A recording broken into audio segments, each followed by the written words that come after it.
disclaimer first. முதலாகவே இதுக்கு சொல்வதற்கு முன்னாடியே ஒரு டிஸ்க்ளைமர் சொல்லிடுறேன். So any Christian, when it comes to Christian world, predominantly you can divide into two. நம்முடைய கிறிஸ்தவ சமுதாயத்தை பொதுவாக ரெண்டு பகுதிகளாக பிரிக்க முடியும்.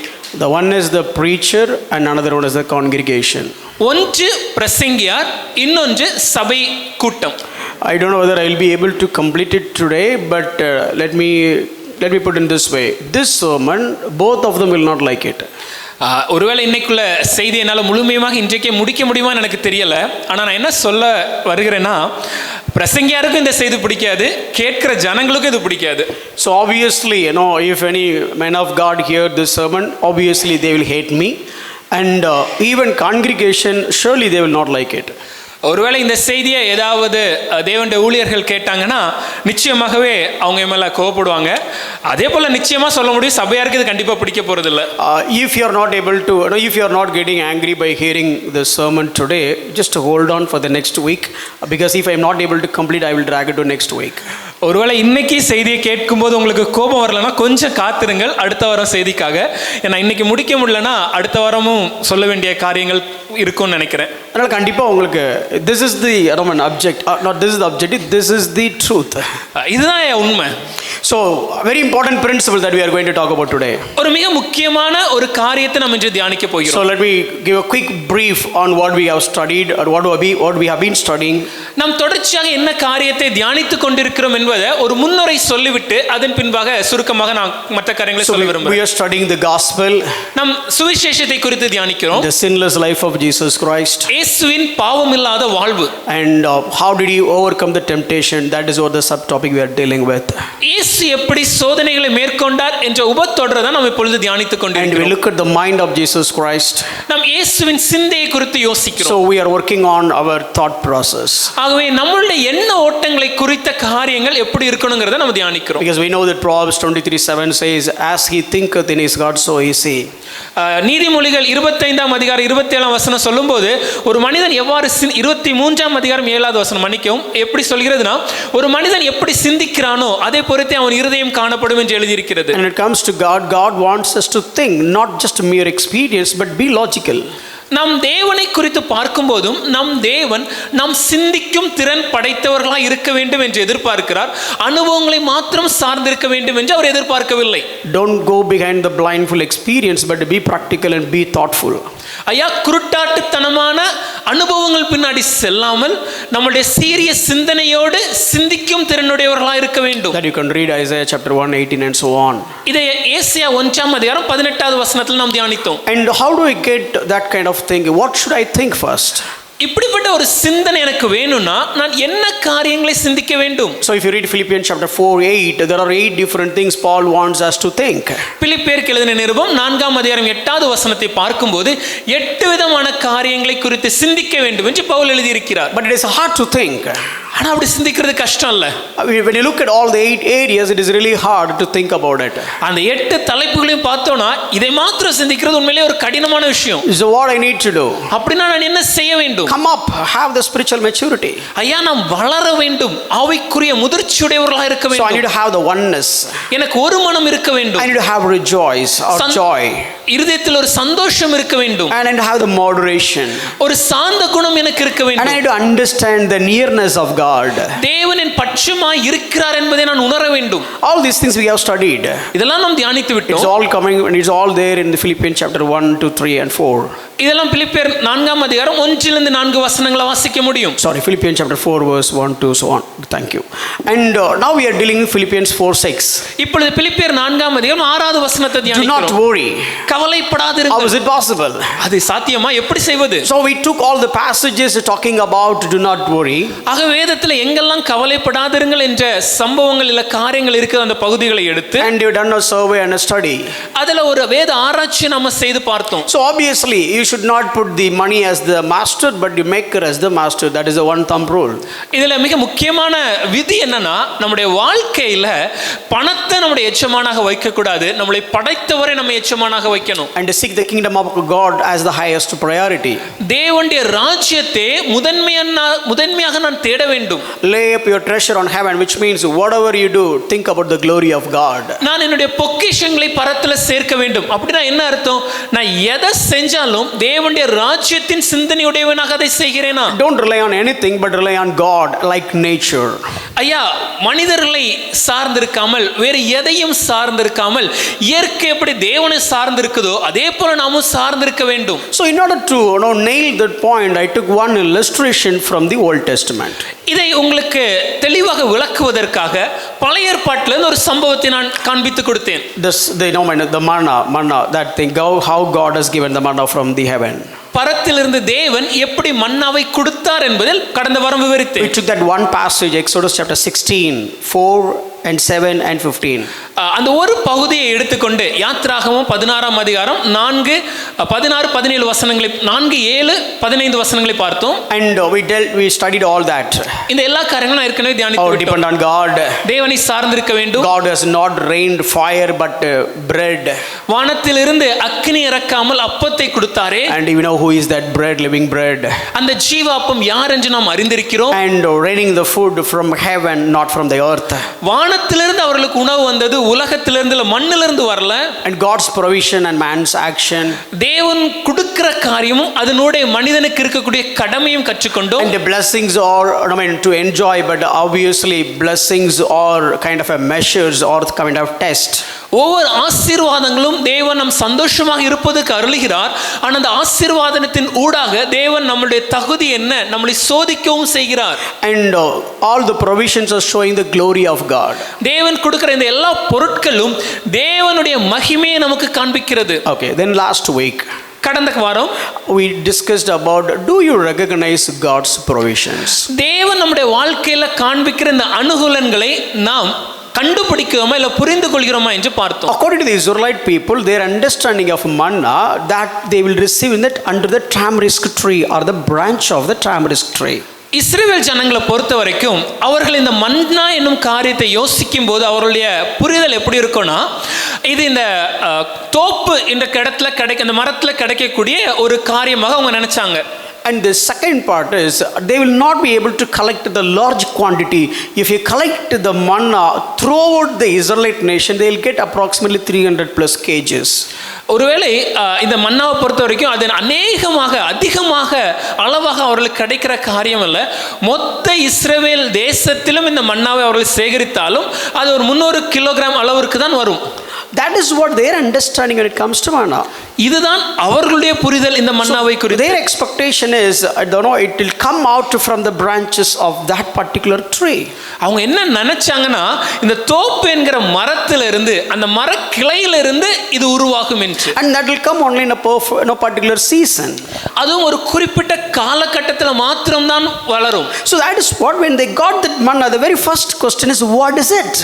ஆகவே தான் அந்த மன்னாவை அவர்கள் பெற்றுக்கொண்ட போது கேட்ட முதல் கேள்வி, இது என்னது?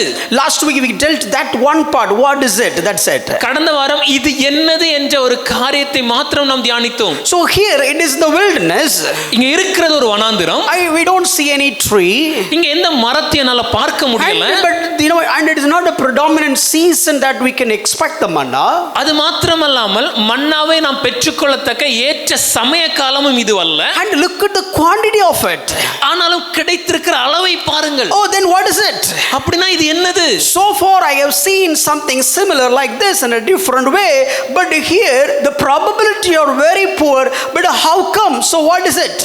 இதே போல ஒரு காரியத்தை, இதற்கு ஒத்த ஒரு காரியத்தை நான் முன்னமே இந்த தோப்பு மரத்தில் பார்த்திருக்கிறேனே, ஆனா அது இதுவாக இருப்பதற்கான வாய்ப்பு மிக குறைவு. மட்டுமல்லாமல் இது மிக அதிகமாக காணப்படுகிறதே, இது என்னது? Then that is one point. அது அவருடைய ஒரு விதமான கண்ணோட்டம். Don't expect God to operate in a way that you want him to be operated.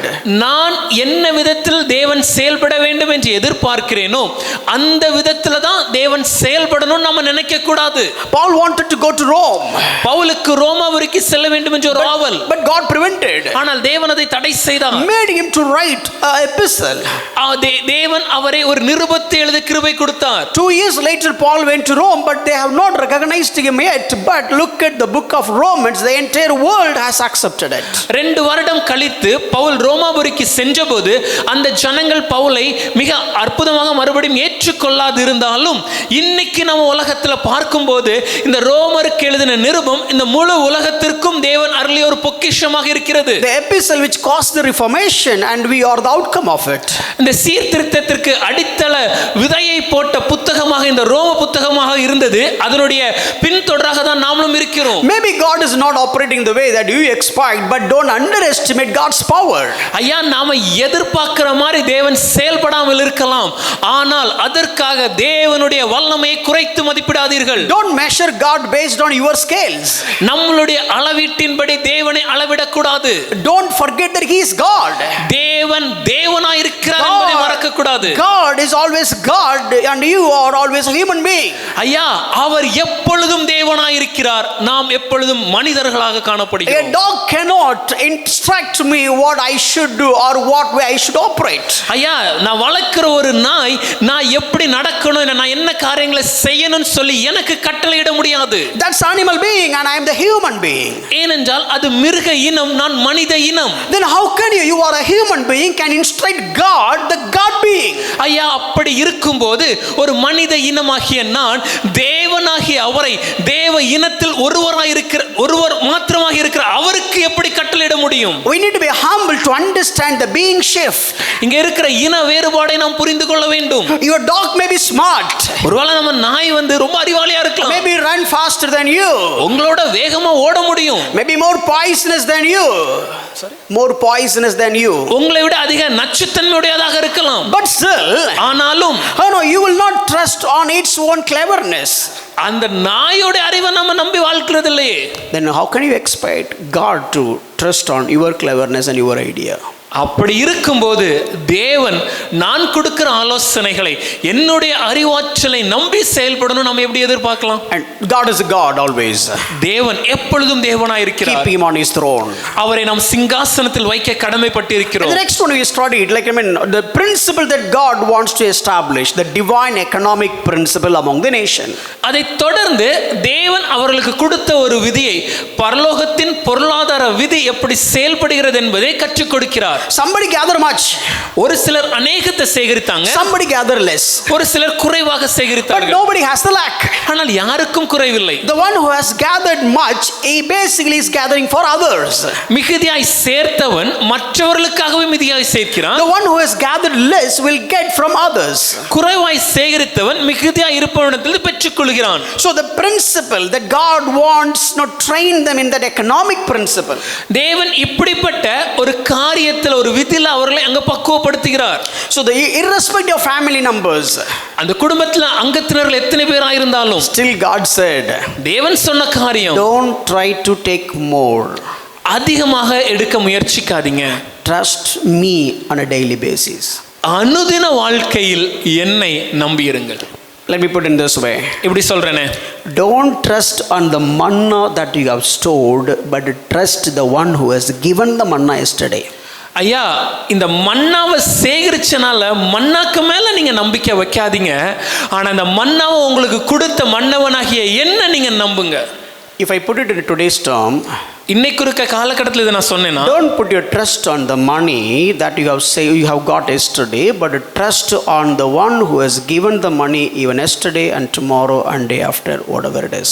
ஐயா, இன்னைக்கு இருக்க காலகட்டத்தில் சொன்னா, நேத்து நான் சம்பாதித்து இல்ல சேகரித்து வைத்த பணத்துக்கு மேல நான் எனக்கு நம்பிக்கையை வைக்க கூடாது. என்னுடைய பணத்தை நேற்றும் இன்றும் இல்ல நாளைக்கு வரப்போகிற நாளும் எனக்கு கொடுக்க போகிற அந்த தேவனை நான் நம்ப வேண்டும். So that's what we have studied. அதான் நாம் தியானித்தோம். So now, can I save money? இப்போ இன்னொரு கேள்வி, இப்படி இருந்துச்சுன்னா நான் பணத்தை சேமிக்கலாமா கூடாதா? Or can I store? நான் சேகரித்து வைக்கலாமா? So today that topic, that principle also we are going to study from that. ஆகவே இன்னைக்கு இந்த சத்தியத்தையும் இதே பகுதியிலிருந்து கற்றுக்கொள்ள So போகிறோம். I'm going to have a lot of subtopics, but please listen carefully. நிறைய சிறு சிறு தலைப்புகள் மத்தியில் நான் சொன்னாலும் அதை நீங்க கவனமா கூர்ந்து கவனிக்கணும் நான் கேட்கிறேன். Look at the mentality of man. மனிதனுடைய மனப்பான்மை எப்படி இருக்கிறது? Let's turn to Exodus chapter 16 verse 19. யாத்திராகமம் 16ஆம் அதிகாரம் 19 வசனத்துக்கு I திருப்பிக் just கொள்ளுங்கள். read 19 and 20. 19 20 வசனத்தை நான் வாசிக்கிறேன். And Moses said to them, let no one leave any of it over till the morning. But they did not listen to Moses. Some left part of it till the morning, and it breathed worms and stank. And Moses was angry with them. Morning by morning they gathered it, each as much as he could eat. But when the sun grew hot, it melted. மோசே அவர்களை நோக்கி, ஒருவனும் விடியற்காலம் மட்டும் அதில் ஒன்றும் வைக்கக்கூடாது என்று அவர்களுக்கு சொல்லியும், மோசேயின் சொல் கேளாமல் சிலர் அதில் விடியற்காலம் மட்டும் கொஞ்சம் மீதியாய் வைத்தார்கள். அது பூச்சி பிடித்து நாற்றம் எடுத்தது. அவர்கள் மேல் மோசே கோபம் கொண்டான். அதை விடியற்காலம் தோறும் அவரவர் புசிக்கும் அளவுக்கு தக்கதாக சேர்த்தார்கள். வெயில் ஏற ஏற அது உருகிப்போம். See, very important principle here. இங்க மிக முக்கியமான ஒரு தத்துவம் இருக்குது. Who has given the manna? இந்த மன்னாவை கொடுத்தவர் யார்? Whose product is this? God's product. அது தேவன் அருளியது. See, sometimes whenever we buy something, we look at the product. I mean, the manufacturer. சில நேரங்களில் சில பொருட்களை வாங்கணும்னா அது யார் தயாரித்தார் என்பதை நம்ம உற்று நோக்குகிறோம். Now, even when it comes to shirts or shoes or whatever it is, we look for the brand. ஒருவேளை நம்ம ஒரு சட்டை எடுக்கலாம், இல்லைன்னா ஒரு ஷூ வாங்கலாம். அங்க கூட இதோட மேனுஃபேக்சரர், அது தயாரித்தவர் யாருன்னு பார்க்கிறோம். Sometimes we don't even look at the quality of the material, but when you look at the manufacturer of the material, we simply trust and buy it. நம்ம வாங்குற அந்த பொருள் எவ்வளவு தரமானதா இருக்குன்னு கூட நம்ம பல நேரம் சோதிக்கிறது இல்ல. இதை தயாரித்த நிறுவனம் யாருன்னு பார்த்து, அப்போ இவங்க தயாரித்தாங்கன்னா அதை நம்பி நம்ம அந்த பொருளை வாங்கிடணும். Here, who is the manufacturer of this product? இந்த பார்க்கும்போது இங்க இதை கொடுத்த தயாரிப்பாளர் யார்?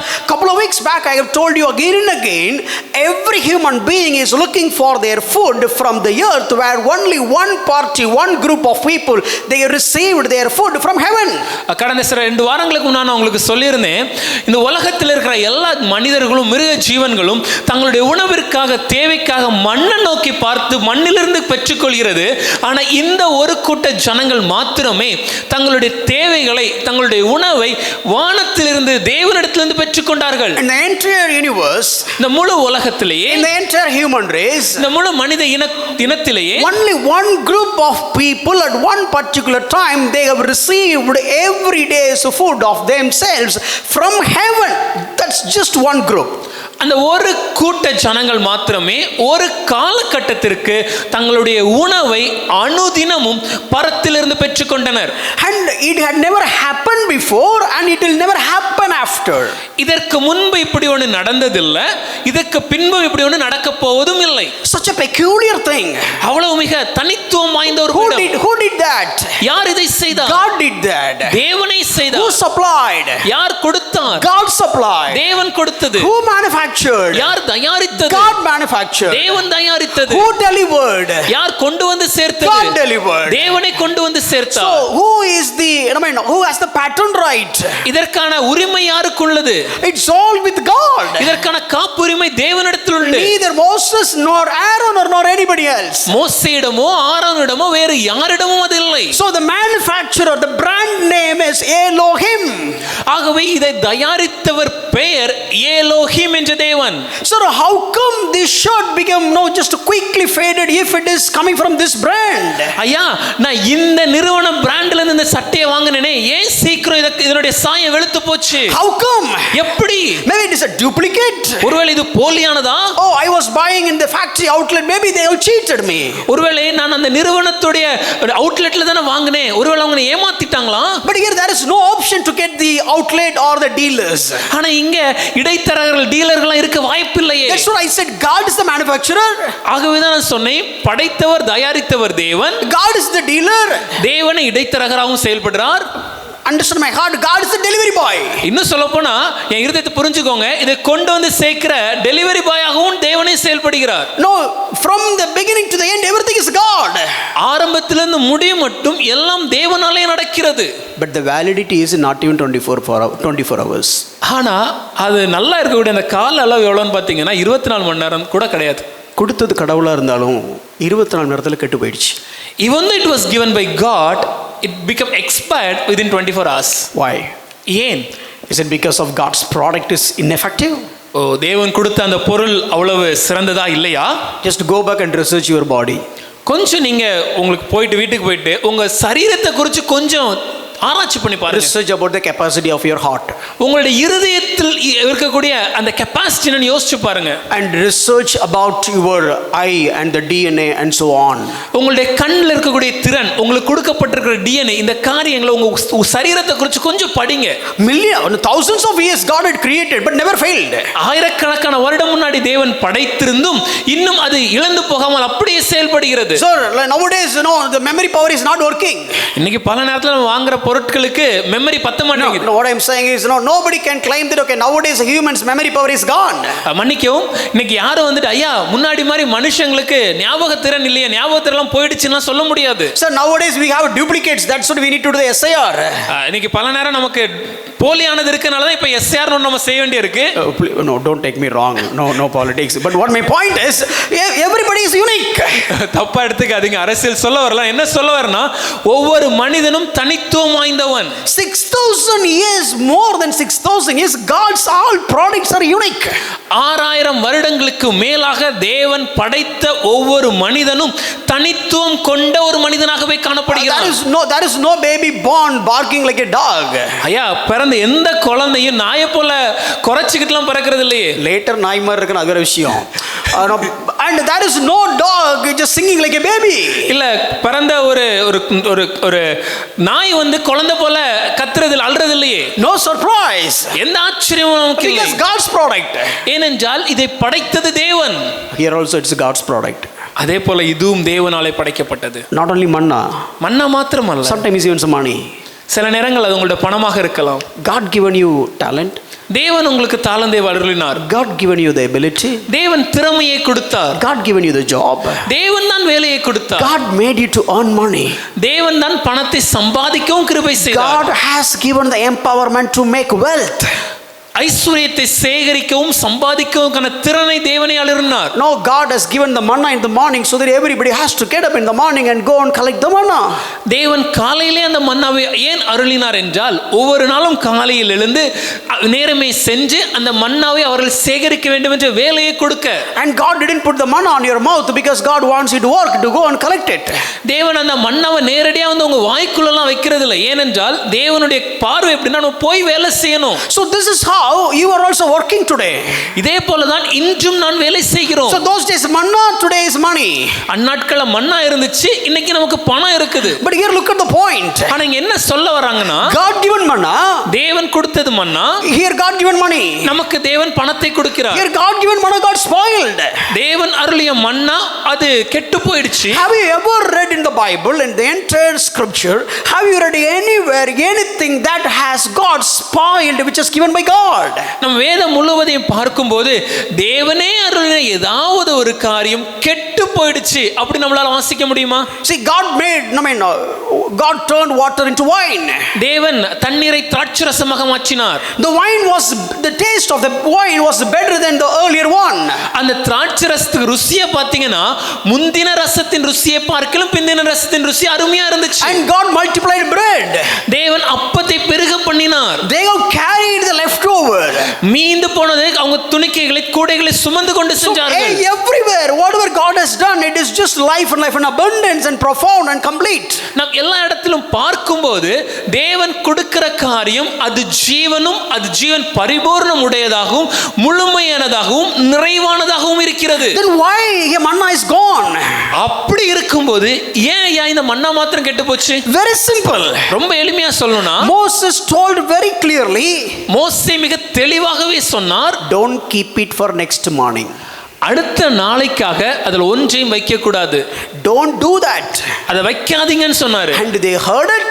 கேட்டாங்க.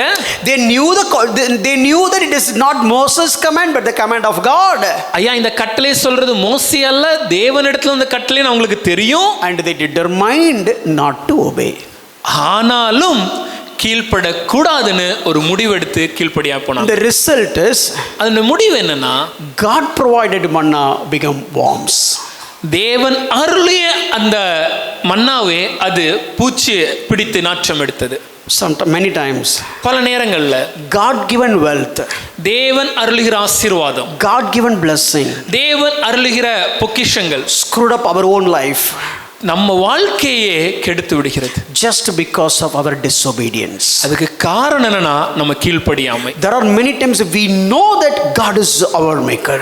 பல நேரம் நமக்கு நல்லாவே தெரியும் நம்மளை படைத்தவர் இந்த தேவன் தான். We know that God is our provider. நமக்கு தெரியும் நம்முடைய தேவைகளை சந்திக்கிறவர் தேவன் தான். We know that God is our protector. நமக்கு தெரியும் நம்மளை பாதுகாப்பவரும் நம் தேவன் தான். We know that all that we have, all that we use, all that we receive, everything comes from God. That's it.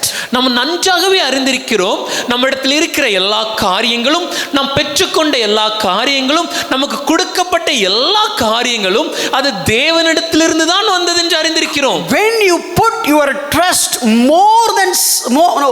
whenever you put in your trust more than what you put in God in something else, that is where you have started experiencing worms and stink.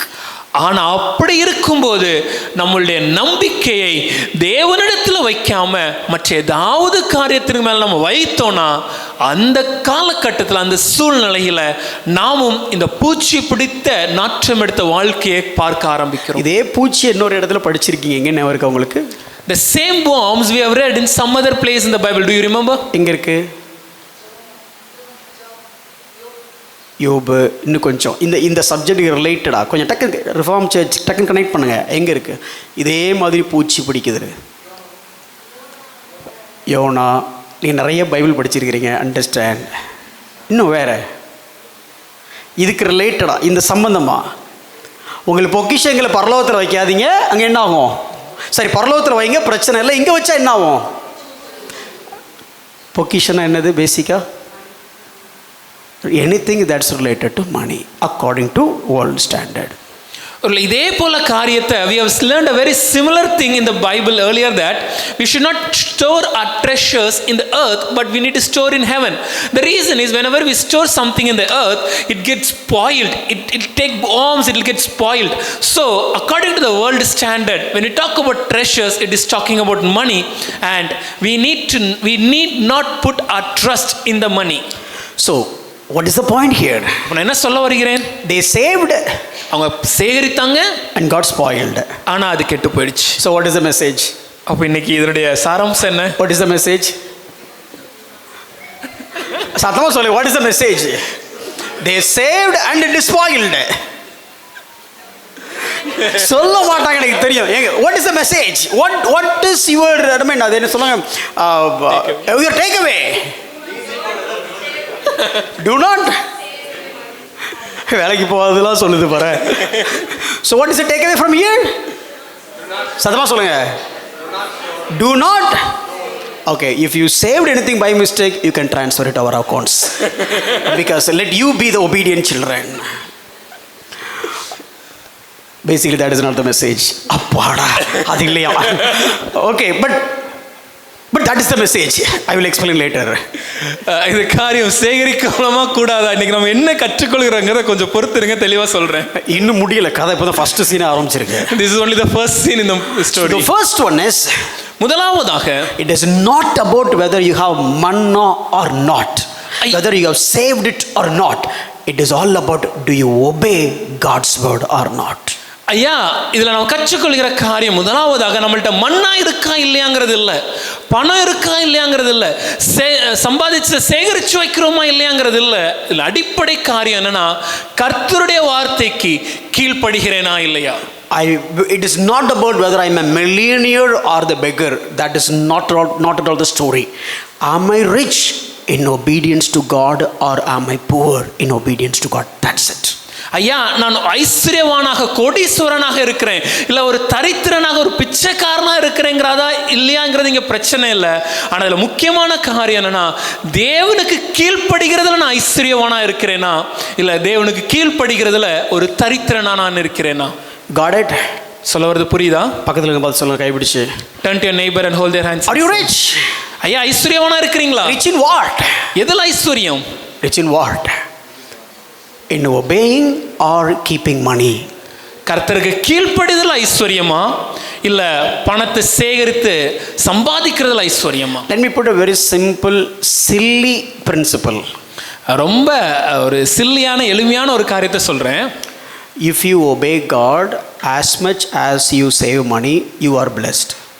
நீங்க எந்த அளவுக்கு பணத்தை சேகரிக்கிறதுக்கு மெனக்கடுறீங்களோ, சிரமப்படுறீங்களோ, பிரயாசப்படுறீங்களோ, அந்த அளவுக்கு கர்த்தருடைய வார்த்தைக்கு கீழ்ப்படிஞ்சு சிரமப்பட்டு பிரயாசப்பட்டீங்கன்னா நீங்க ஆசீர்வாதமா இருப்பீங்க. நான் பண்ண பிரசங்கத்தோட நீங்க பண்ண பிரசங்கம் நல்லா இருக்கு சார். But it's truth. இதுதான் உண்மை. whatever he said is right. Translate. நாங்க சொன்ன இந்த காரியம் உண்மையான காரியம். Try hard and put all your effort to obey God rather than saving money and riches. ஐயா, எல்லா விதமான முயற்சி செய்து உங்களுடைய எல்லா விதமான எஃபோர்ட்டையும் நீங்க போட்டு கர்த்தருக்கு கீழ்ப்படியும் நீங்க இருந்தீங்கன்னா அது ஆசீர்வாதமா இருக்கும். பணத்தை சேகரிக்கிறதுக்கு சம்பாதிக்கிறதுக்கு அந்த முயற்சி போடாதீங்க. A lot of illustrations are coming to my mind, but no, I'm not going to deviate. Let's be on the track. அநேக உதாரணங்கள் என் மனதில் தோன்றினாலும் நீங்க டீவியேட் பண்ணல. நான் சொல்ல வரதை சொல்ல விரும்புகிறேன். Next point. ரெண்டாவது காரியம். So can I store? அப்படின்னா சேகரிக்கலாமா? Raise your hand if you have money more than you need. உங்கள் தேவைக்கு அதிகமாக உங்களிடத்துல பணம் இருக்குது நீங்க நினைச்சீங்கன்னா கரங்களை உயர்த்தி காண்பீங்க. கர்த்தர் பார்த்துட்டு இருக்கிறாரு, சும்மால கை வச்சுட்டு இருக்கிறாரு. உங்களுக்கு தேவைக்கு மேலே பணம் கை தூக்குங்க சார். இன்னைக்கு ஐயோ ரொம்ப பாவப்பட்ட சர்ச்சுக்கு பாஸ்டர் ஆகிட்டோம் போல இருக்கு sir. I hope you understand my point. நான் கேட்க வருகிற காரியம் உங்களுக்கு புரியும்னு நினைக்கிறேன். What is the date today? இன்னைக்கு 16. Okay, so do you have money for at least next month first day first meal? அடுத்த மாதம் 1ஆம் தேதி வரைக்கும் சாப்பிடுறதுக்கு உங்க அக்கௌண்ட்ல காசு இருக்கு? இல்ல, 1ஆம் தேதி முதல் சாப்பாடு சாப்பிடுற காசு இருந்துச்சுன்னா கை தூக்குங்க. பிச்சு நீங்க எல்லாரும் மோர் தென் யூ நீட். இந்த மாசம் சம்பளம் போட்டாச்சு, இந்த மாசத்துக்கு ஃபுல்லா சாப்பிட போக அடுத்த மாசம் கையில இருக்கு. அப்ப அது பேர் என்ன பேரு? Abundance. Exactly. Abundance. That is what Israelite people kept for tomorrow. Hope you got my analogy. நான் சொல்ல வந்த அந்த உதாரணம் உங்களுக்கு புரியும்னு நினைக்கிறேன்.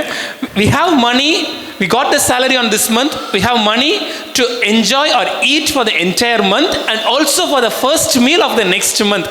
That means we have whatever we need, in fact more than what we need, and that is what exactly the Israelites had. See, Israelites for us we are getting salary every month, every first of the month, correct?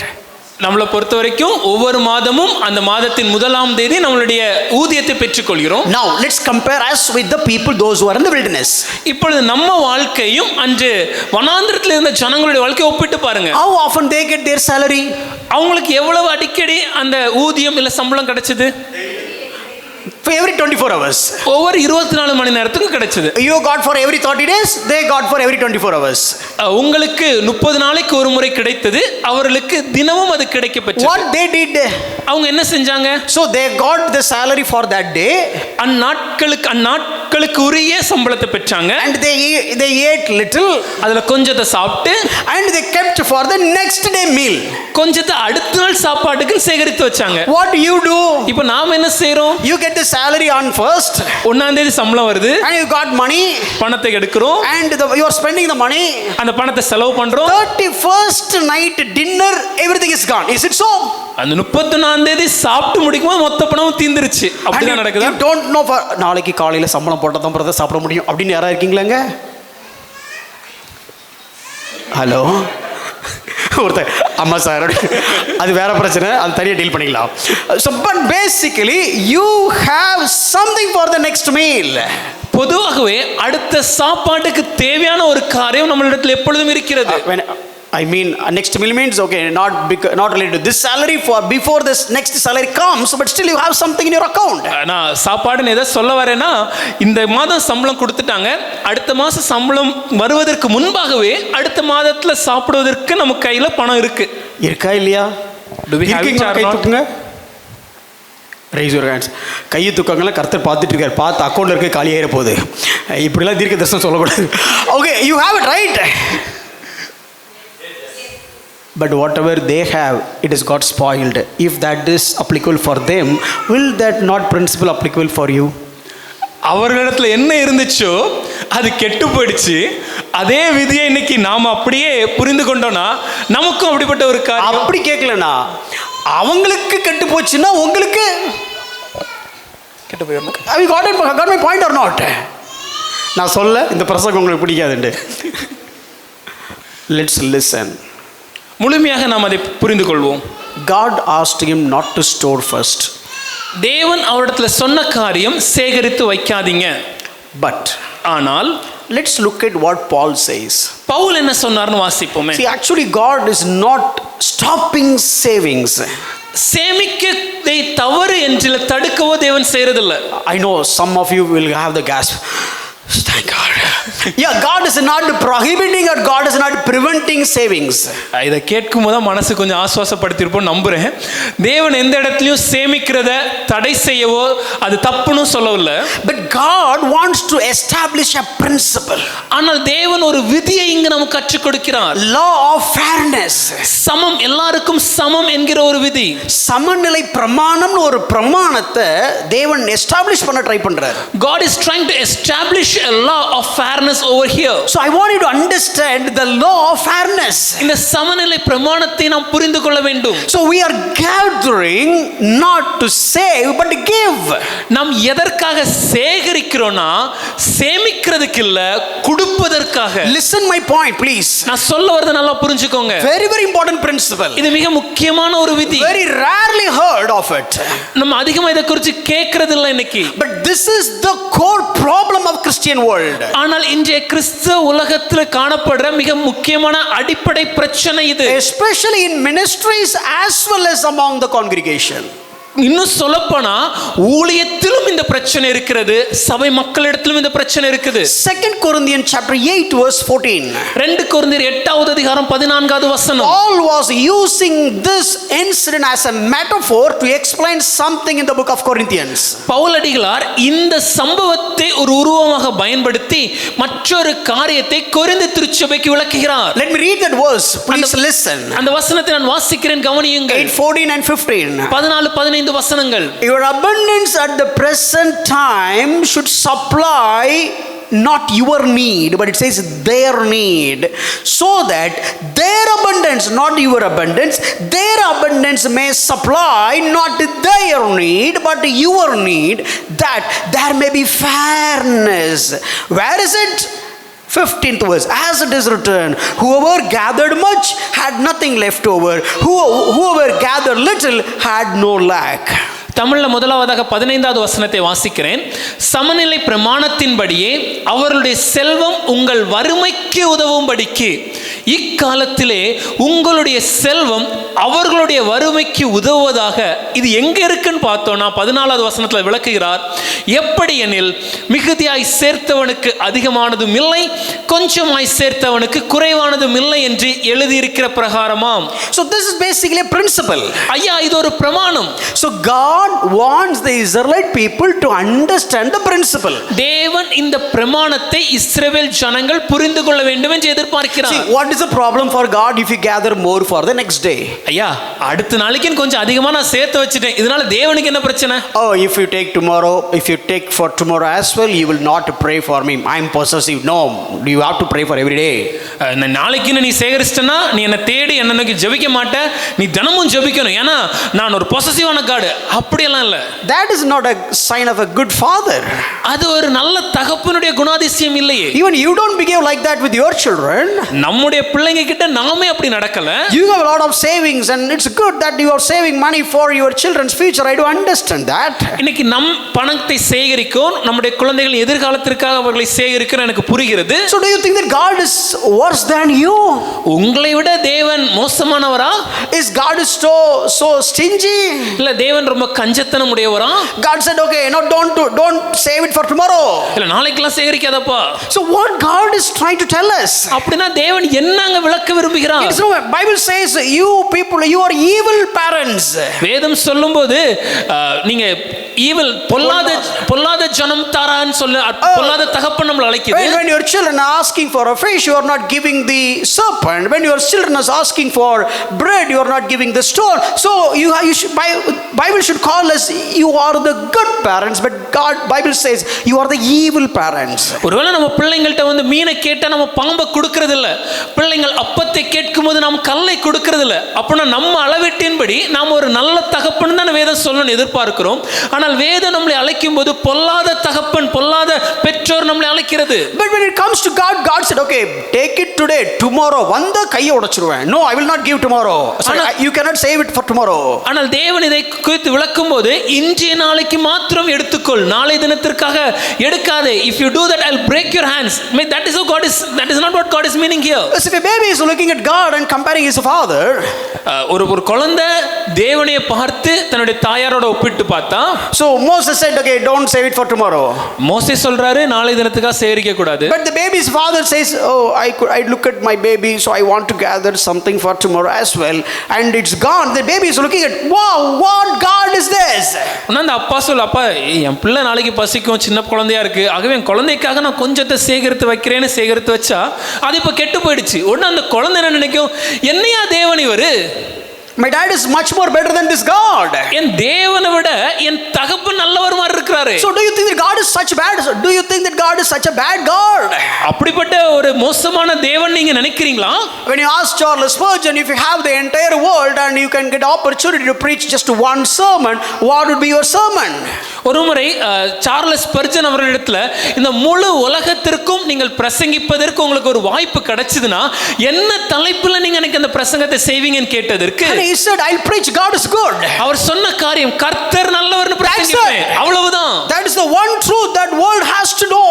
இன்று உலகம் அறிந்து கொள்ள வேண்டிய ஒரே சத்தியம் இதுதான். If you want to know more about it, come for the Bible study.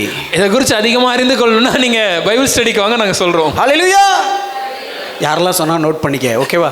Okay, but here God is operating a different way. ஆனால் இங்கு தேவன் வித்தியாசமான ஒரு விதத்தில் செயல்படுகிறார். Then what God is trying to tell us? தேவன் என்ன சொல்ல வருகிறார்? Israelite people, இஸ்ரவேல் ஜனமே, I want you to operate based on the heavenly economy rather than the worldly economy.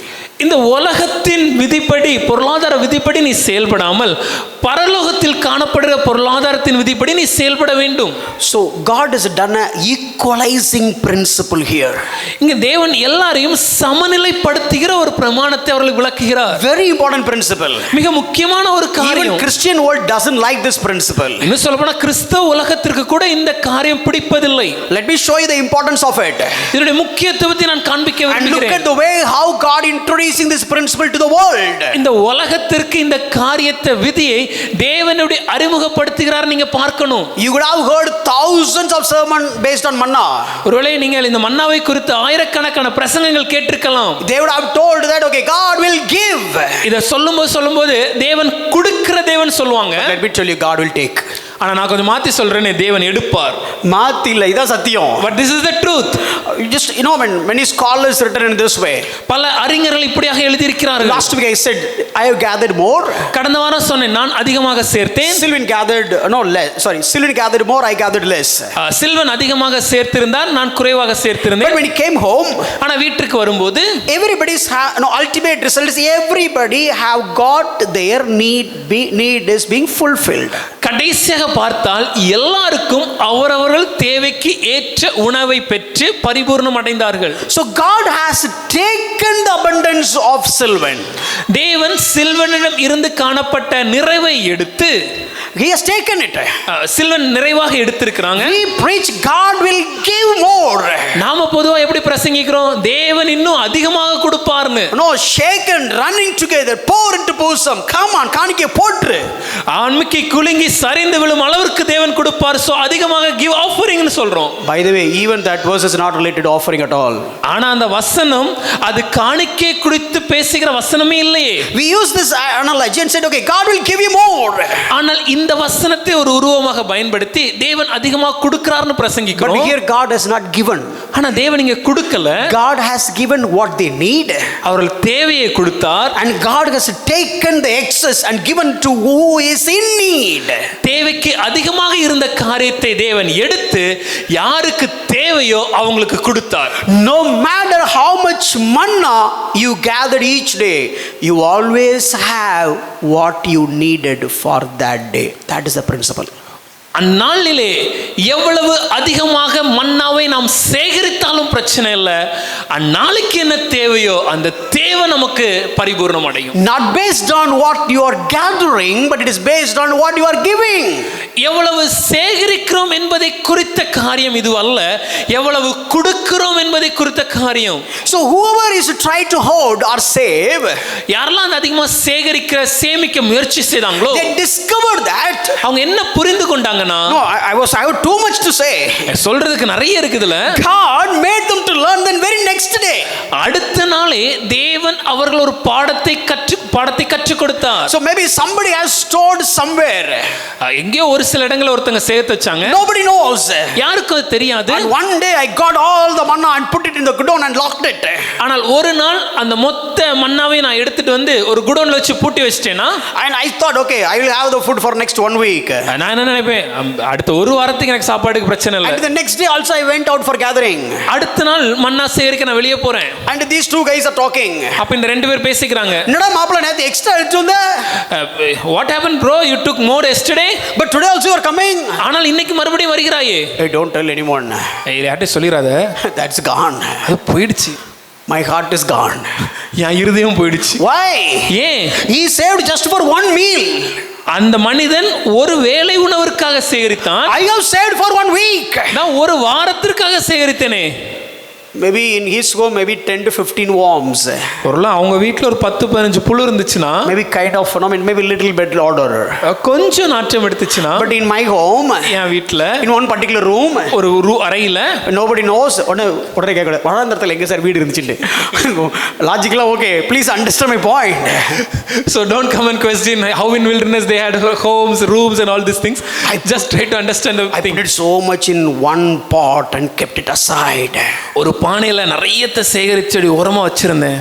இப்போ யார் வீட்ல புழு ஜாஸ்தி? So in which home the worms will be much more? யார் வீட்ல நாத்தம் ஜாஸ்தி? In which home the order will be so bad? மன்னா யார் வீட்ல அதிகமா இருக்கோ அவங்க வீட்ல நாத்தம் ஜாஸ்தி. On whose house the manna is more, on that house the order is so bad. யார் வீட்ல பணம் அதிகமா இருக்கு கை தூக்குங்க. In whose house we have so much of money?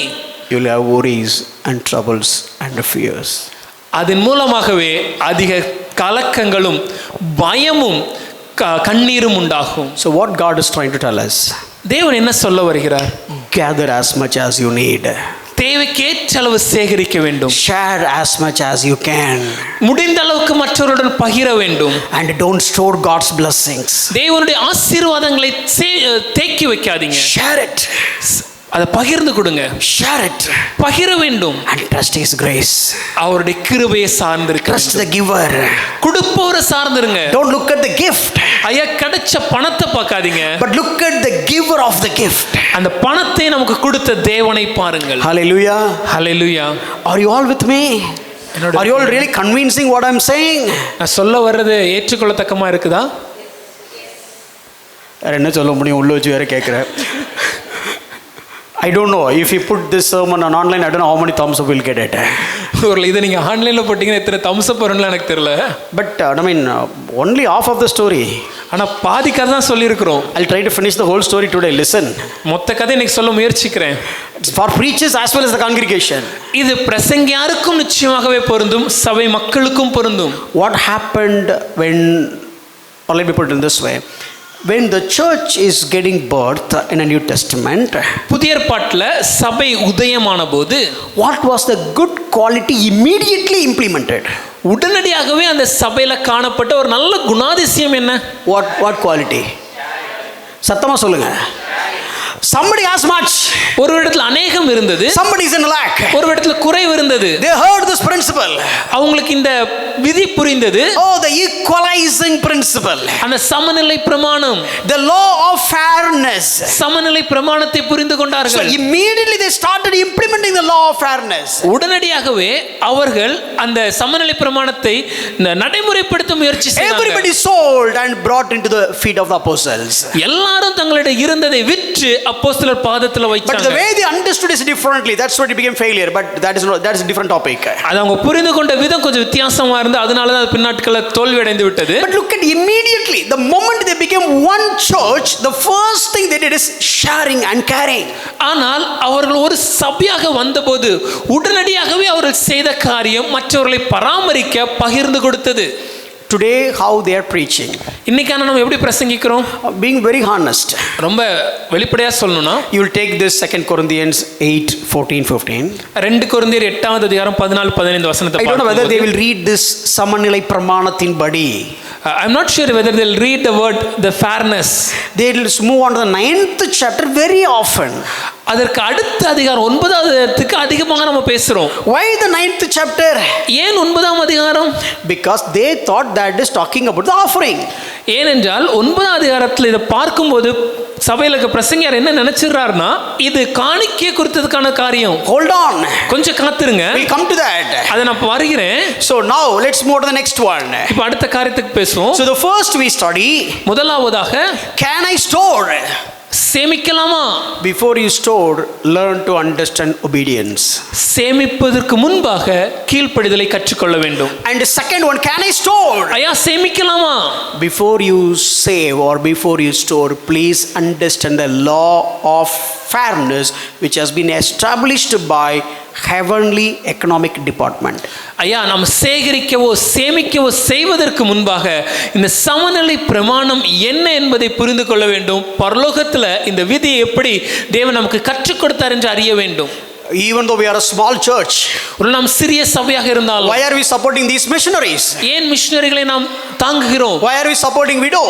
ஏன் விதவைகளை நாம் தாங்குகிறோம்? Why we are helping for all other missionaries and all other ministries? ஏன் மற்ற ஊழியங்களுக்கு மற்ற மிஷனரி ஸ்தாபனங்களுக்கு உதவி செய்கிறோம்? Let me tell you, நான் ஒரு விஷயத்தை சொல்கிறேன்.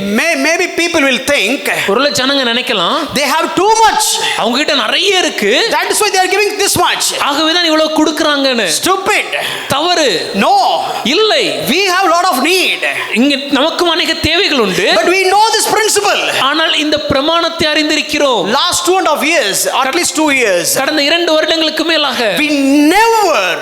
we never have got the money problem. கடந்த 2 வருடத்திற்கு மேலாக ஒரு முறை கூட பண தேவை என்ற பிரச்சனையில நாம சந்தித்ததில்லை. We never stopped anything just because of we don't have money. பணம் இல்லைங்கிற ஒரு காரணத்தினால எந்த காரியத்தை நம்ம செய்ய நிறுத்தல. That is the principle of equalness or the law of fairness. இதுதான் இந்த சமநிலை பிரமாணத்தை எப்படி நாம் நடைமுறைப்படுத்துவது. If we would have saved all that money and stopped supporting all these people, we could have got at least a place now. ஒருவேளை நமக்கு காணிக்கையாக பெற்றுக்கொண்ட அனைத்து பணத்தையும் இந்த மற்ற ஊழியர்களுக்கோ இல்ல ஜனங்களுக்கோ மிஷனரி ஸ்தாபனங்களுக்கோ கொடுக்காம நாம் எல்லாத்தையும் சேகரித்து வச்சிருந்தோம்னா நிச்சயமாகவே நமக்கு நேரத்தில் நமக்கு ஒரு இடத்தை கூட வாங்கி இருக்க முடியும். At least for rent. இல்ல ஒரு வாடகைக்காவது ஒரு இடத்தை நம்ம எடுத்திருக்க முடியும். Our focus is not in that. ஆனால் அது நம்மளுடைய நோக்கம் அல்ல. That is not my longing. அது என்னுடைய தவிப்பும் அல்ல. That is not my passion. அது என்னுடைய வாஞ்சை அல்ல. Even that is not my vision at all. இன்னும் சொல்லப்போனா அது என் தரிசனமும் அல்ல. But I do understand this. ஆனால் இதை நான் புரிந்து கொள்கிறேன். Don't look at your account. உங்களுடைய பண வங்கி கணக்க பார்க்காதீங்க. Don't look at how much you have. எவ்வளவு இருக்குன்னு பார்க்காதீங்க. How much you can store it. எவ்வளவு சேமிச்சு வைக்க முடியும்னு பார்க்காதீங்க. Find out opportunities where you can help. எந்தெந்த இடங்கள் எல்லாம் உதவ முடியும் என்பதை வாய்ப்புகளை தேடுங்கள். You look at that. அதை பார்த்து God will look at you. அதை நீங்க பார்த்தீங்கன்னா தேவன் உங்களை பார்த்துக் கொள்வார். Amen. Amen. சத்தமா சொல்லுங்க. Amen. Look for opportunities to help. மற்றவர்களுக்கு உதவுவதற்கான வாய்ப்பை தேட வேண்டும். Sylvan gathered much manna. ஒரு சில்வன் அதிகம் மண்ணாவை சேகரிச்சிருக்கலாம். He's got some extra. கொஞ்சம் அதிகமாக இருக்கு. God didn't give the permission to keep it safe. அதை தேவன் எனக்காக சேமிச்சு வைக்கிறதுக்கான அந்த அனுமதியை கொடுக்கல. Maybe the leftover he is carrying and coming out. அந்த மீதியா இருக்கிற அந்த மன்னாவை எடுத்துக்கொண்டு வெளியே வரும்போது And he is looking at me next to the tent next to his tent. பக்கத்து கூடாத்துல இருக்க போதகரை பார்க்கிறேன். And I'm coming with the empty handed. வெறும் கையோட வர்ற அவரை பார்க்கிறேன். What is the problem? ஐயா என்ன பிரச்சனை? I gathered less. இல்ல குறைவா எடுத்துட்டேன். Oh, I gathered much. இல்ல என்கிட்ட அதிகம் இருக்கு. It is not my gathering, it is not by you are not gathering. இல்ல நான் சேகரித்து அதிகமா எடுத்ததோ இல்ல நீங்க குறைவா எடுத்ததோ அல்ல. God given. தேவன் அருளியது. Came from heaven. தேவனிடத்துல இருந்து வந்தது. Owner is heaven. அதுக்கு சொந்தக்காரர் தேவன். He has given. அவரே அருளினார். Oh, you and me are belong to him. நீங்களும் நானும் அவருடையவர்கள் அல்லவா? He is the head. அவர்தான் தலைவர். We are the body. நாம் சரீரம். The first ecclesia is referring about these people in the Bible. வேதத்துல சபை என்று அழைக்கப்படுகிற முதல் இடம் இந்த ஜனக்கூட்டத்தாரை குறித்து எழுதப்பட்டிருக்கிறது. Immediately Sylvan is given to me. மீதமாய் இருக்கிறதை நான் போதகரிடத்துல கொடுக்கிறேன். My tent is also happy, his tent is also happy. அவருடைய கூடாரமும் சந்தோஷமா இருக்கு, என்னுடைய கூடாரமும் சந்தோஷமா இருக்கு. That is why in the book of Acts the very first ecclesia is getting birth. The first act they have done this. அதேதான் புதிய ஏற்பாட்டில் முதலாவதாக சபை உதயமான போதும் அவர்கள் செய்த முதல் காரியம் இந்த பகிர்ந்து கொடுத்து பராமரிப்பது. Are you all part of the church? நம்ம எல்லாம் சபையின் ஒரு அங்கமா இருக்கிறோமா? Are you all part of the church? Praise God. கர்த்தருக்கு ஸ்தோத்திரம். The next one. அடுத்ததாக So we have understand the law of fairness. சமநிலை பிரமாணத்தை புரிந்து கொள்ள வேண்டும். The next one. அதுக்கு அடுத்ததாக Can I store? சேமிச்சு வைக்கலாமா? Let's look at this passage. அந்த பகுதியை பார்ப்போமே. I said okay, 2 Corinthians 8 is over. 2 கொரிந்தியர் 8ஆம் அதிகாரத்தை நான் விளக்கினேன். Let's move on the 9th chapter. இப்பொழுது 9ஆம் அதிகாரத்தை பார்ப்போமே. Oh, very favorite chapter for many preachers. பல பிரசங்கியாருக்கு இது ரொம்ப பிரியமான ஒரு பகுதி. And a very favorite chapter for such big congregation. ஒரு மிகப்பெரிய சபை கூட்டத்துக்கெல்லாம் இது ஒரு மிக பிரியமான ஒரு பகுதின்னு சொல்லலாம். Let's look at the passage first. முதல்ல அந்த பகுதியை பார்ப்போமே. I'll just read that verse. 2 Corinthians chapter 9 verse 10 11. 9 10 11. 2 கொரிந்தியர் 9ஆம் அதிகாரம் 10 11 வசனங்கள். He who supplies seed to the sower and bread for food will supply and multiply your seed for sowing and increase the harvest of your righteousness. You will be enriched in every way to be generous in every way, which through us will produce thanksgiving to God. விதைக்கிறவனுக்கு விதையும் புசிக்கிறதுக்கு ஆகாரத்தையும் அளிக்கிறவர் உங்களுக்கு விதையை அளித்து அதை பெருக பண்ணி உங்கள் நீதியின் விளைச்சலை வர்த்திக்க செய்வார். தேவனுக்கு எங்களால் ஸ்தோத்திரம் உண்டாவதற்கு ஏதுவாய் இருக்கும் மிகுந்த உதாரண குணத்திலே நீங்கள் எவ்விதத்திலும் சம்பூர்ணம் உள்ளவர்கள் ஆவீர்கள். Very interesting. ரொம்ப ஆச்சரியமா இருக்கு. People will take this passage இந்த பகுதியை பொதுவா நம்ம எடுக்கும்போது and basically they'll preach for this. அவங்க எப்படி பிரசங்கிப்பாங்கன்னா 1000 ரூபாய் போட்டவங்களுக்கு if you give 1000 ஐயோ சொல்லிட்டேனே சாரி அப்படி இல்ல let me put in this way. கொஞ்சம் மாத்தி சொல்லிடுறேன். So how much you sow that much you will reap. எவ்வளவு விதைக்கிறீர்களோ அவ்வளவு அது அறுப்பீர்கள். எங்க விதைக்கணும்? where we should sow. எங்க விதைக்க சொல்லுவாங்க? where they'll ask us to sow. அட சொல்லுங்க எங்க விதைக்க சொல்லுவாங்க? அவங்க காணிக்கப்பட்டில்ல. So where they want us to sow. எங்க நாம் விதைக்கணும்னு எதிர்பார்ப்பாங்க. You tell me where you have to sow. எங்க? In their church. அவங்களுடைய சபையில விதைக்கணும்னு எதிர்பார்ப்பாங்க. They take this verse இந்த பகுதியை எடுத்து and they preach. அதை பிரசங்கிக்கும் போது You give and you it shall be given. நீங்கள் கொடுங்கள் அப்பொழுது உங்களுக்கு கொடுக்கப்படும். ஒரு மூட்டை நெல் விதைச்ச அப்படின்னா 100 மூட்டை நெல் கிடைக்கும். But that verse is not talking about that. If you sow one bag full of rice, you'll get 100 bag full of rice, but that is not what this verse is all about. Oh, let me ask one question. ஒரு கேள்வி கேட்கிறேனே. First, முதலாவது you give. நீங்க கொடுக்குறீங்க. Which means sow. அப்படினா விதைக்கிறது. Okay, I have sown. I have done the sowing. Okay, நான் விதைச்சிட்டேன். And now harvest has come. இப்போ அதுல அறுவடை நடந்து விட்டது. And as you prophesied. Message. நாம் தீர்க்கதரிசனம் சொன்ன விதமாகவே. No, you said you put 1 and you'll put 10, not 1 you'll put 100. 1 போட்டா 100 கிடைக்கும்னு சொன்னீங்க. I put 100. நான் இப்ப 100 போட்டேன். I got 100 cube. இப்போ 100க்கு 100 cube எவ்வளவு? 3 மடங்கு இல்ல. If you give 10, you will get 100. At least அப்படி வச்சுக்கலாம். If you have 10, you will have 100. ஒரு 10 கொடுத்தீங்கன்னா 100 கிடைக்கும். If I put 100, இப்போ நான் 100 கொடுத்துட்டேன். you put your own mathematics. 10 lakhs. 10 lakhs. பரவாயில்ல, மேத் டீச்சர் சொல்லிட்டாங்க 10 lakhs. அப்ப 10 லட்சம் கிடைக்குது. Okay sir, I have given 10, I have 100. ஐயா நான் 100 கொடுத்தேனே. As you prophesied, நீங்கள் தீர்க்கதரிசனம் சொன்னபடியே I have got 10 lakhs. எனக்கு 10 லட்சம் கிடைச்சிடுச்சு. Now what should I do? இப்போ நான் என்ன செய்யணும்? My home need only lakh. எனக்கு வீட்டுக்கு தேவை 1 லட்சம் தான். Not lakh, 1 lakh. 1 லட்சம் தான் எனக்கு If தேவை. I have 1 lakh, there will not be any lakh. 1 லட்சம் என்கிட்ட இருந்துச்சுன்னா எனக்கு எந்த குறைவும் இருக்காது. What should I do with the 9 lakhs? மீதம் இருக்கிற 9 லட்சத்தை நான் என்ன செய்யணும்? If you are the pastor, what you will be telling? இப்போ நான் போதகரா இருந்தேன்னா நான் என்ன சொல்லியிருப்பேன்? என்ன சொல்லிருப்பீங்க? No. See, you put 10. I asked you to put 1, you will get 100. But you put 100, you got 10 lakhs. ஐயா நான் உங்கள்ட்ட என்ன சொன்னேன்? நீங்க 1 போட்டீங்கன்னா 100 கிடைக்கும்னு சொன்னேன். ஆனா நீங்க போட்டதே 100, அதனால 10 லட்சம் கிடைச்சிடுச்சு. Now you have 9 lakhs. இப்போ மீதி 9 லட்சம் இருக்குதுல்ல, Pour it. மறுபடியும் கொட்டுங்க. You will have 900 lakhs. இப்போ 900 லட்சம் உங்களுக்கு கிடைக்கும். The finance community க்கு என்ன டிஃபரன்ஸ் இருக்கு? If finance that company is- தெரியுமா உங்களுக்கு? இந்த ரம்மி கேம் தெரியுமா உங்களுக்கு? Rummy game. Very pathetic. But that's what we have been teaching. That's what we are just simply clapping and enjoying the sermon. இப்படிப்பட்ட காரியத்தை நம்ம சொல்லும்போது what is the difference if this is the mathematics by which we operate? What is the difference between us and the finance company? What is the difference between us and the finance companies or the rummy games? ரொம்ப கேவலப்பட வேண்டிய விஷயம். ஆனா இன்னைக்கு இப்படி தான் நம்ம செயல்பட்டு கொண்டிருக்கோம். What Paul is trying to tell the church. Pavul என்ன காரியத்தை இங்கு சபைக்கு சொல்ல Look வருகிறார்? at the verse. வசனத்தை பாருங்க. So who supply? யார் அருளியது? Who is supplying? யார் அதை அருளுகிறார்? So he is supplying. தேவனே அருளினார். He will multiplying. அப்ப தேவன் அதை பெருக செய்வார். God supplies, God multiplies, God increase the harvest. தேவன் அருளுகிறார், தேவன் பெருக செய்கிறார், தேவன் வர்த்திக்க செய்கிறார். அப்புறம் அது உன்னுடையதாகும். Then how that it will become mine? Maybe you can sow the seed, you can take the seed, that's it. ஐயா நான் விதைக்கலாம், விதைத்த விதைக்கான அறுவடை பெற்றுக்கொள்ளலாம். No brother, it is a principle. இல்லையா அது ஒரு விதி. Okay, I have adopted the principle.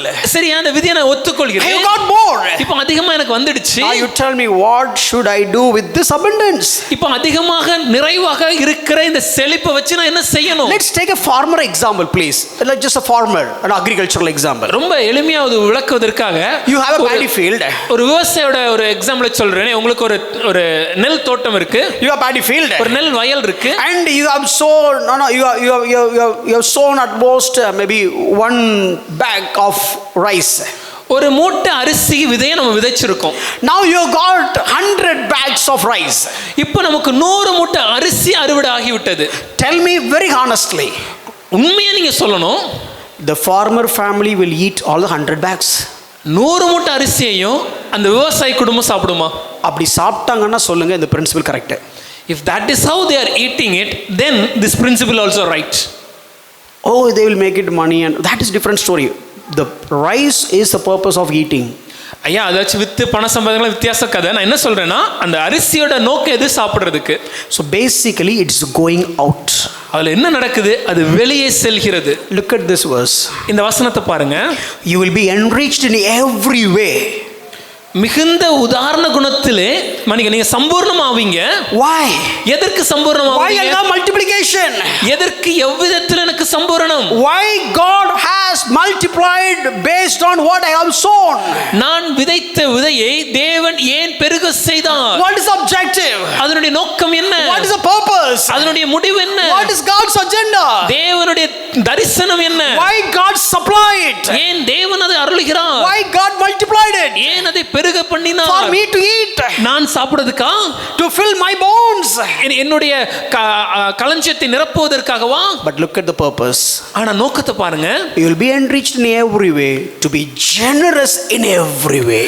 நீங்கள் எவ்விதத்திலும் சம்பூர்ணமாவீர்கள்.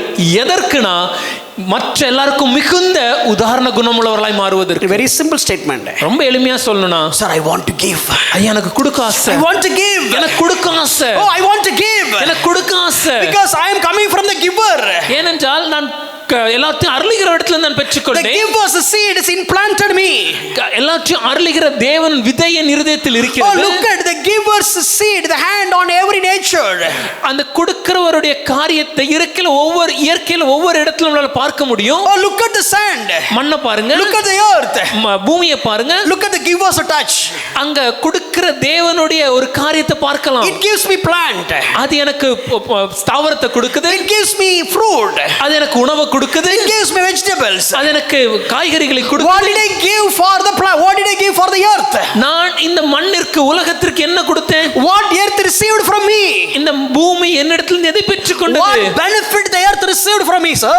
நான் எந்த நன்மையாவது இந்த பூமிக்கு கொடுத்தேனா? Let me put it this way. இப்படி சொல்றேனே, Look at the ocean. ஐயா பெருங்கடலை பாருங்கள், God's touch. தேவனுடைய தொடுதல் உண்டு, God's finger. தேவனுடைய கரத்தை It பார்க்கிறோம். gives me salt. அது எனக்கு உப்பை கொடுக்குது, It gives me fish. அது எனக்கு மீனை கொடுக்குது, Vanjiram. சீர் fish, Salameen. Emperor fish, Not only fish. மீன் மாத்திரம் இல்ல, Shrimp. Prawn. பிரான் இருக்கு. It has given all that to me. அது எல்லாவற்றையும் அது எனக்கு அருளுகிறது. What did you give for the sea for the last time? ஆனா கடைசியா இந்த கடலுக்கு நாம் என்னத்தை கொடுத்தோம்? நன்றி கெட்ட உலகமடா இது. An ungrateful world is this. Look at the sky. வானத்தை பாருங்கள், Gives me rain. மழையை கொடுக்குது, Gives me cloud. எனக்கு மேகத்தை கொடுக்குது, Controlling the temperature. உலகத்துல கால சூழ்நிலையை And அது சமநிலைப்படுத்துது, Saving me from all the unwanted rays and lights. கதிர்வீச்சிலிருந்து என்னை காப்பாற்றுகிறது. What did you give back to the sky? நான் திரும்ப இந்த வானத்துக்கு எதை கொடுத்தேன்? Everywhere it is God's touch. இந்த உலகம் முழுமையுமே தேவனுடைய கரத்தின் கிரியை நாம் பார்க்கிறோம். Sun is giving. சூரியன் கொடுக்குது, Moon is giving. சந்திரன் கொடுக்குது, Stars are giving. நட்சத்திரங்கள் Sea கொடுக்குது, is giving. கடல் கொடுக்குது, Mountains are giving. மலைகள் கொடுக்குது, Earth is giving. பூமி கொடுக்குது. Everywhere everything is giving except human being. எல்லாம் எல்லா இடத்திலையும் கொடுக்குது, ஒன்றை தவிர அது மனிதனாகிய நாம் மாத்திரம். Only one entity in this world has been created in his image and likeness, that's me. இந்த உலகத்துல படைக்கப்பட்டதிலேயே தேவனுடைய சாயலின் ரூபத்திலும் படைக்கப்பட்ட ஒரே காரியம் அது நான் மாத்திரம்தான். தேவனுடைய சாயல்ல படைக்கப்படாததுக்கெல்லாம் கொடுக்க தெரிந்த போது தேவனுடைய சாயல்ல படைக்கப்பட்ட எனக்கு மட்டும் கொடுக்க தெரியல. Fallen nature.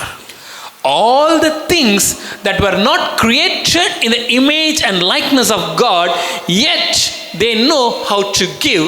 But the only creature, mankind, which is created in the likeness and the nature of God, and yet I do not give because of the fallen nature.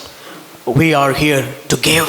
நாம் இங்க கொடுப்பதற்காக இருக்கிறோம். That's what God's principle. அதுதான் தேவனுடைய நியமம். So this is something, understand the law of fairness, which means we have given to give to the people, those who are in need.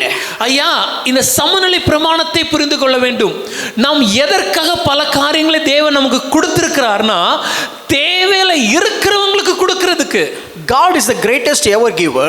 மிக உலகத்திலே அதிகமாக கொடுக்கிறதுல சிறந்தவர் யாருன்னா அது தேவன் தான். And that God has given much to this giver. அந்த மிக சிறந்த தேவன் கொடுக்கிறவனாக எனக்கு கொஞ்சத்தை கொடுத்திருக்கிறார். And the giver has to give. இப்போ எதுக்கு கொடுத்திருக்கிறார்னா மற்றவர்களுக்கு கொடுப்பதற்கு. Why?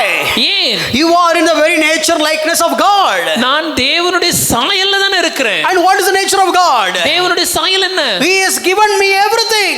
தேவனுடைய குணமே முழுமையாக எனக்கு கொடுப்பது. Oh, he is the greatest ever giver. I am the chota giver. மிக சிறந்த எல்லாவற்றையும் கொடுக்கிற தேவன் அவர். அதற்கு ஒரு சிறிய மாதிரியாக கொடுப்பதற்காக என்னை படைத்தார். So I need to give. ஆகவே நான் கொடுக்க கற்றுக்கொள்ளணும். Don't be a sad givers. ஐயா, அவருடைய தொங்கின மனதோட இல்ல சோர்ந்து கவலையோட கொடுக்க கூடாது. Whenever people are giving tithe, பலர் அந்த காணிக்கை போடும்போது, no tithe, தசமபாகம் கொடுக்கும்போது, but by the way, don't think that we are asking for tithe. No, we are going to talk about tithe as well today. Stay tuned. தசமபாகம் நாங்க கேட்கிறோம் நினைக்காதீங்க. இன்னைக்கு இன்னைக்கு அதை பத்தி நம்ம பேச போறோம். Let's deal that. அதை நம்ம கற்றுக்கொள்வோம். So here, I mean, something like whenever they are giving tithe. தசமம் கொடுக்கும்போது See, I mean, one person has earned $40 per week. ஒரு மனிதன் $40 ஒரு வாரத்துக்கு சம்பாதிச்சார். So he has given $4 as a tithe every week. அப்போ ஒவ்வொரு வாரமும் $4 அதுல இருந்து தசமமா கொடுக்கறாரு. And according to today's teaching, God immediately raised him. இன்னைக்கு உலகத்துல சபையில காணப்படுற அந்த செய்தி பிரசங்கங்களின்படி தேவன் அவர் உடனே ஆசீர்வதித்து விட்டார். In fact, preachers want the congregation to be blessed so that they will be blessed. இன்னைக்கு பல நேரத்துல பிரசங்கிமார்கள் ஏன் சபை ஆசீர்வதிக்கணும்னு எதிர்பார்க்கறாங்கன்னா, சபைக்கு பணம் வந்துச்சுன்னா பிரசங்கிமாருக்கு நிறைய பணம் வரும். பட் நாங்க என்ன பிரசங்கி போட வேலையை விடுங்கறோம். But we are going to preach in the opposite way. Leave your jobs. Hallelujah. சரி, யார் சொன்னாங்க? Because we do have a lot of mission work.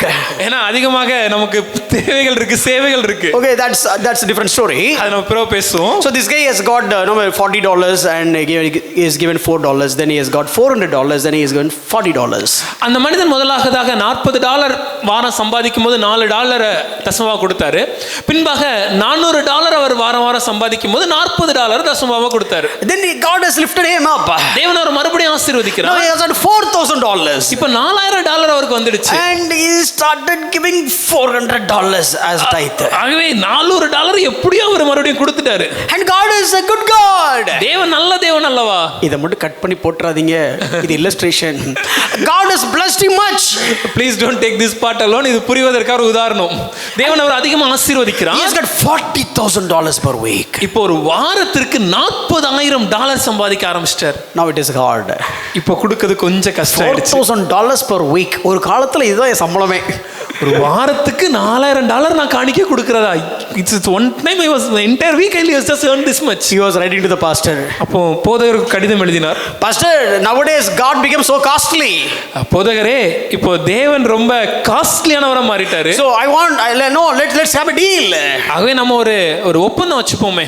So can we reduce the 10%? அந்த 10% கொஞ்சம் குறைச்சிக்கோங்களேன். Then the preacher has responded back. அப்ப அந்த பிரசங்கியார் இப்படி எழுதினாராம். Brother, சகோதரரே, let's deal in this way. இந்த விதத்துல அத பாப்போமே. Let's not ask God to reduce the percentage, but rather than we'll ask God to reduce your salary. அந்த percentage குறைக்கிறதுக்கு சொல்றதுக்கு பதிலா தேவனிடத்துல உங்க சம்பளத்தை குறைக்க சொல்லிட்டு எழுத முடிஞ்சிருமே. ஈஸியா போயிருமே. It will be so easy. By the way, this is not for tithe. ஐயா, இது தசமபாகத்துக்கானது குறித்த பிரசங்கம் அல்ல. No. இல்ல. Basically this is a kind of, these are all sad givers. இதெல்லாம் பொதுவாகவே கவலையோடு கொடுக்கிற ஒரு காரியம். கெட்டு தொலைச்சிட்டானுங்களே அப்படின்னு சொல்லி. Because they have asked me.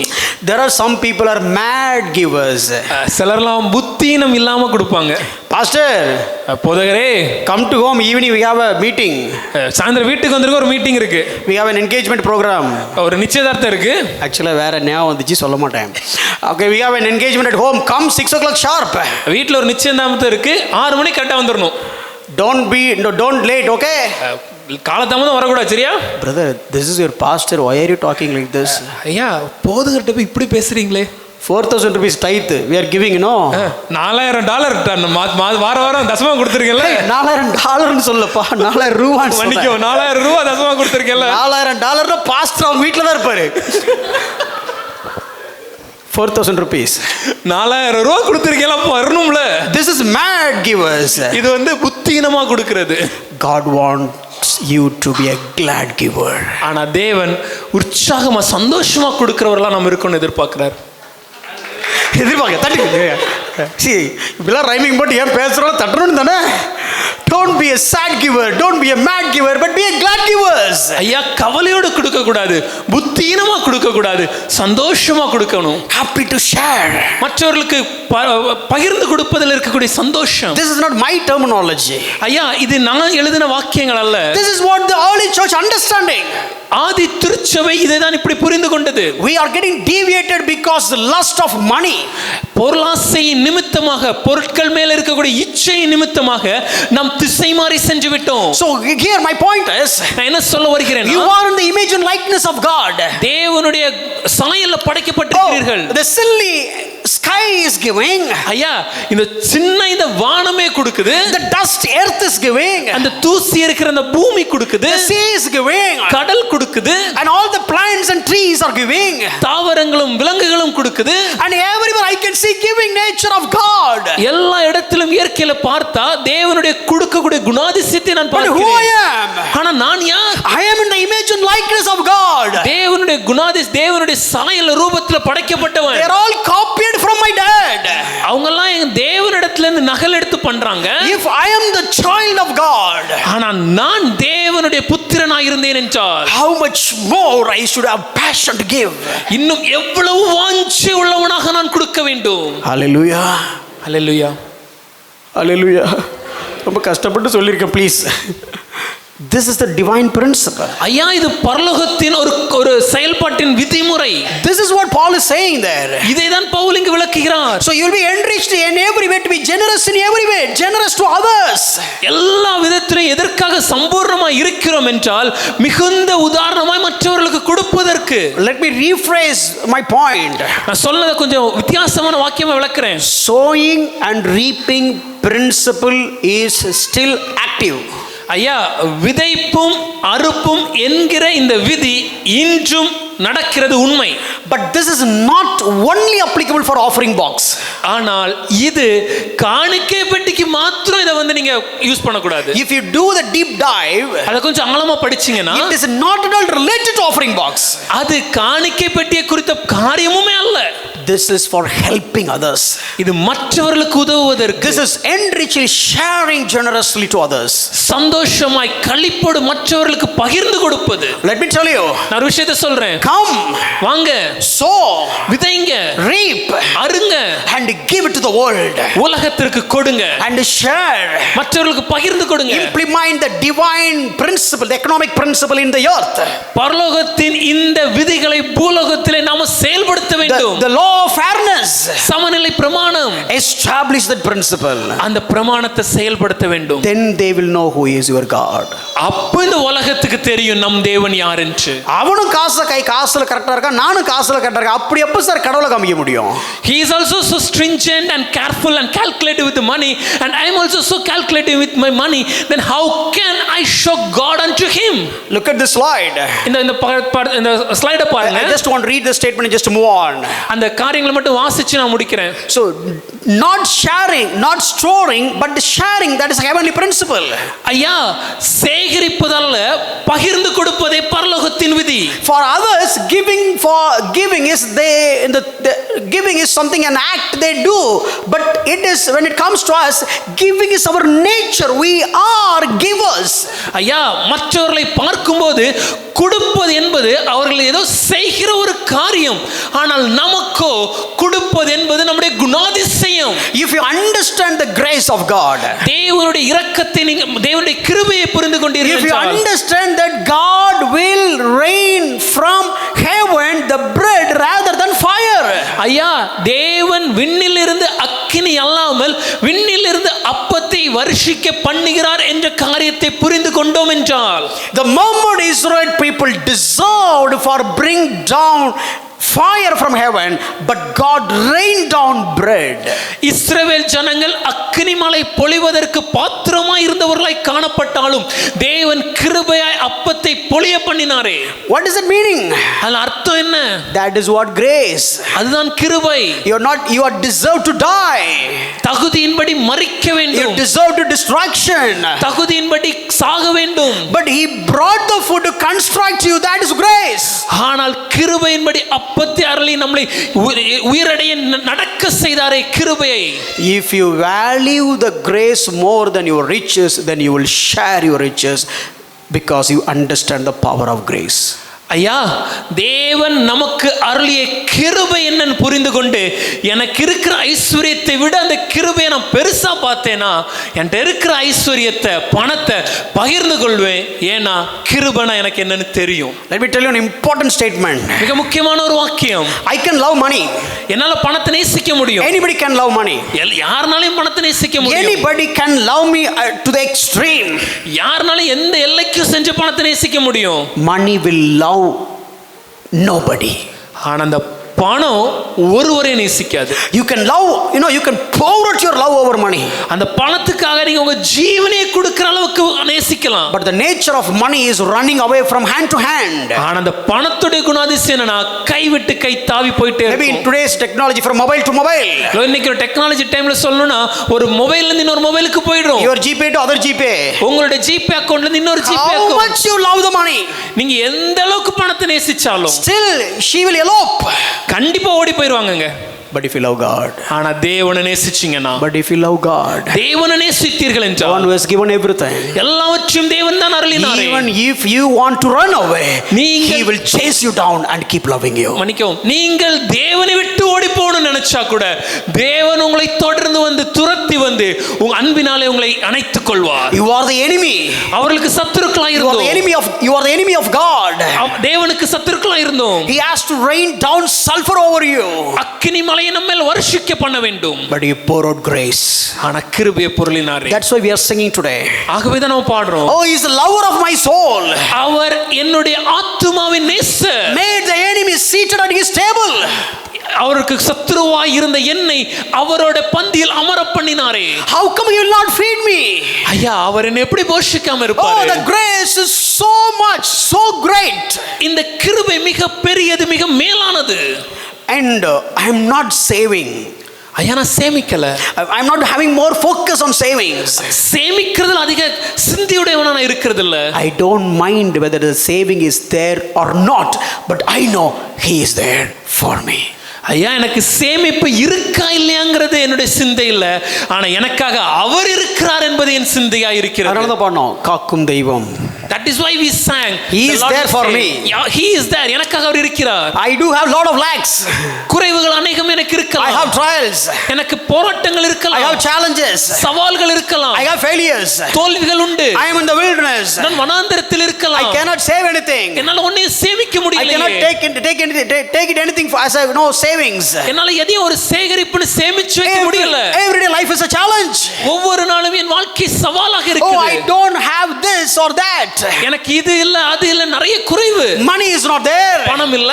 Happiness is not there. சந்தோஷம் இல்ல. Relatives are not there. சொந்தக்காரங்க இல்ல. People are not there. ஜனங்கள் இல்ல. There is no care. எனக்கு பராமரிக்க ஆள் இல்ல. But let me tell you, ஆனா ஒரு விஷயத்தை சொல்றேன். all these things are not there, but he is there because he is I am that I am. இந்த எல்லா காரியங்களும் எனக்கு இல்லாவிட்டாலும் நான் கவலைப்படுவதில்லை.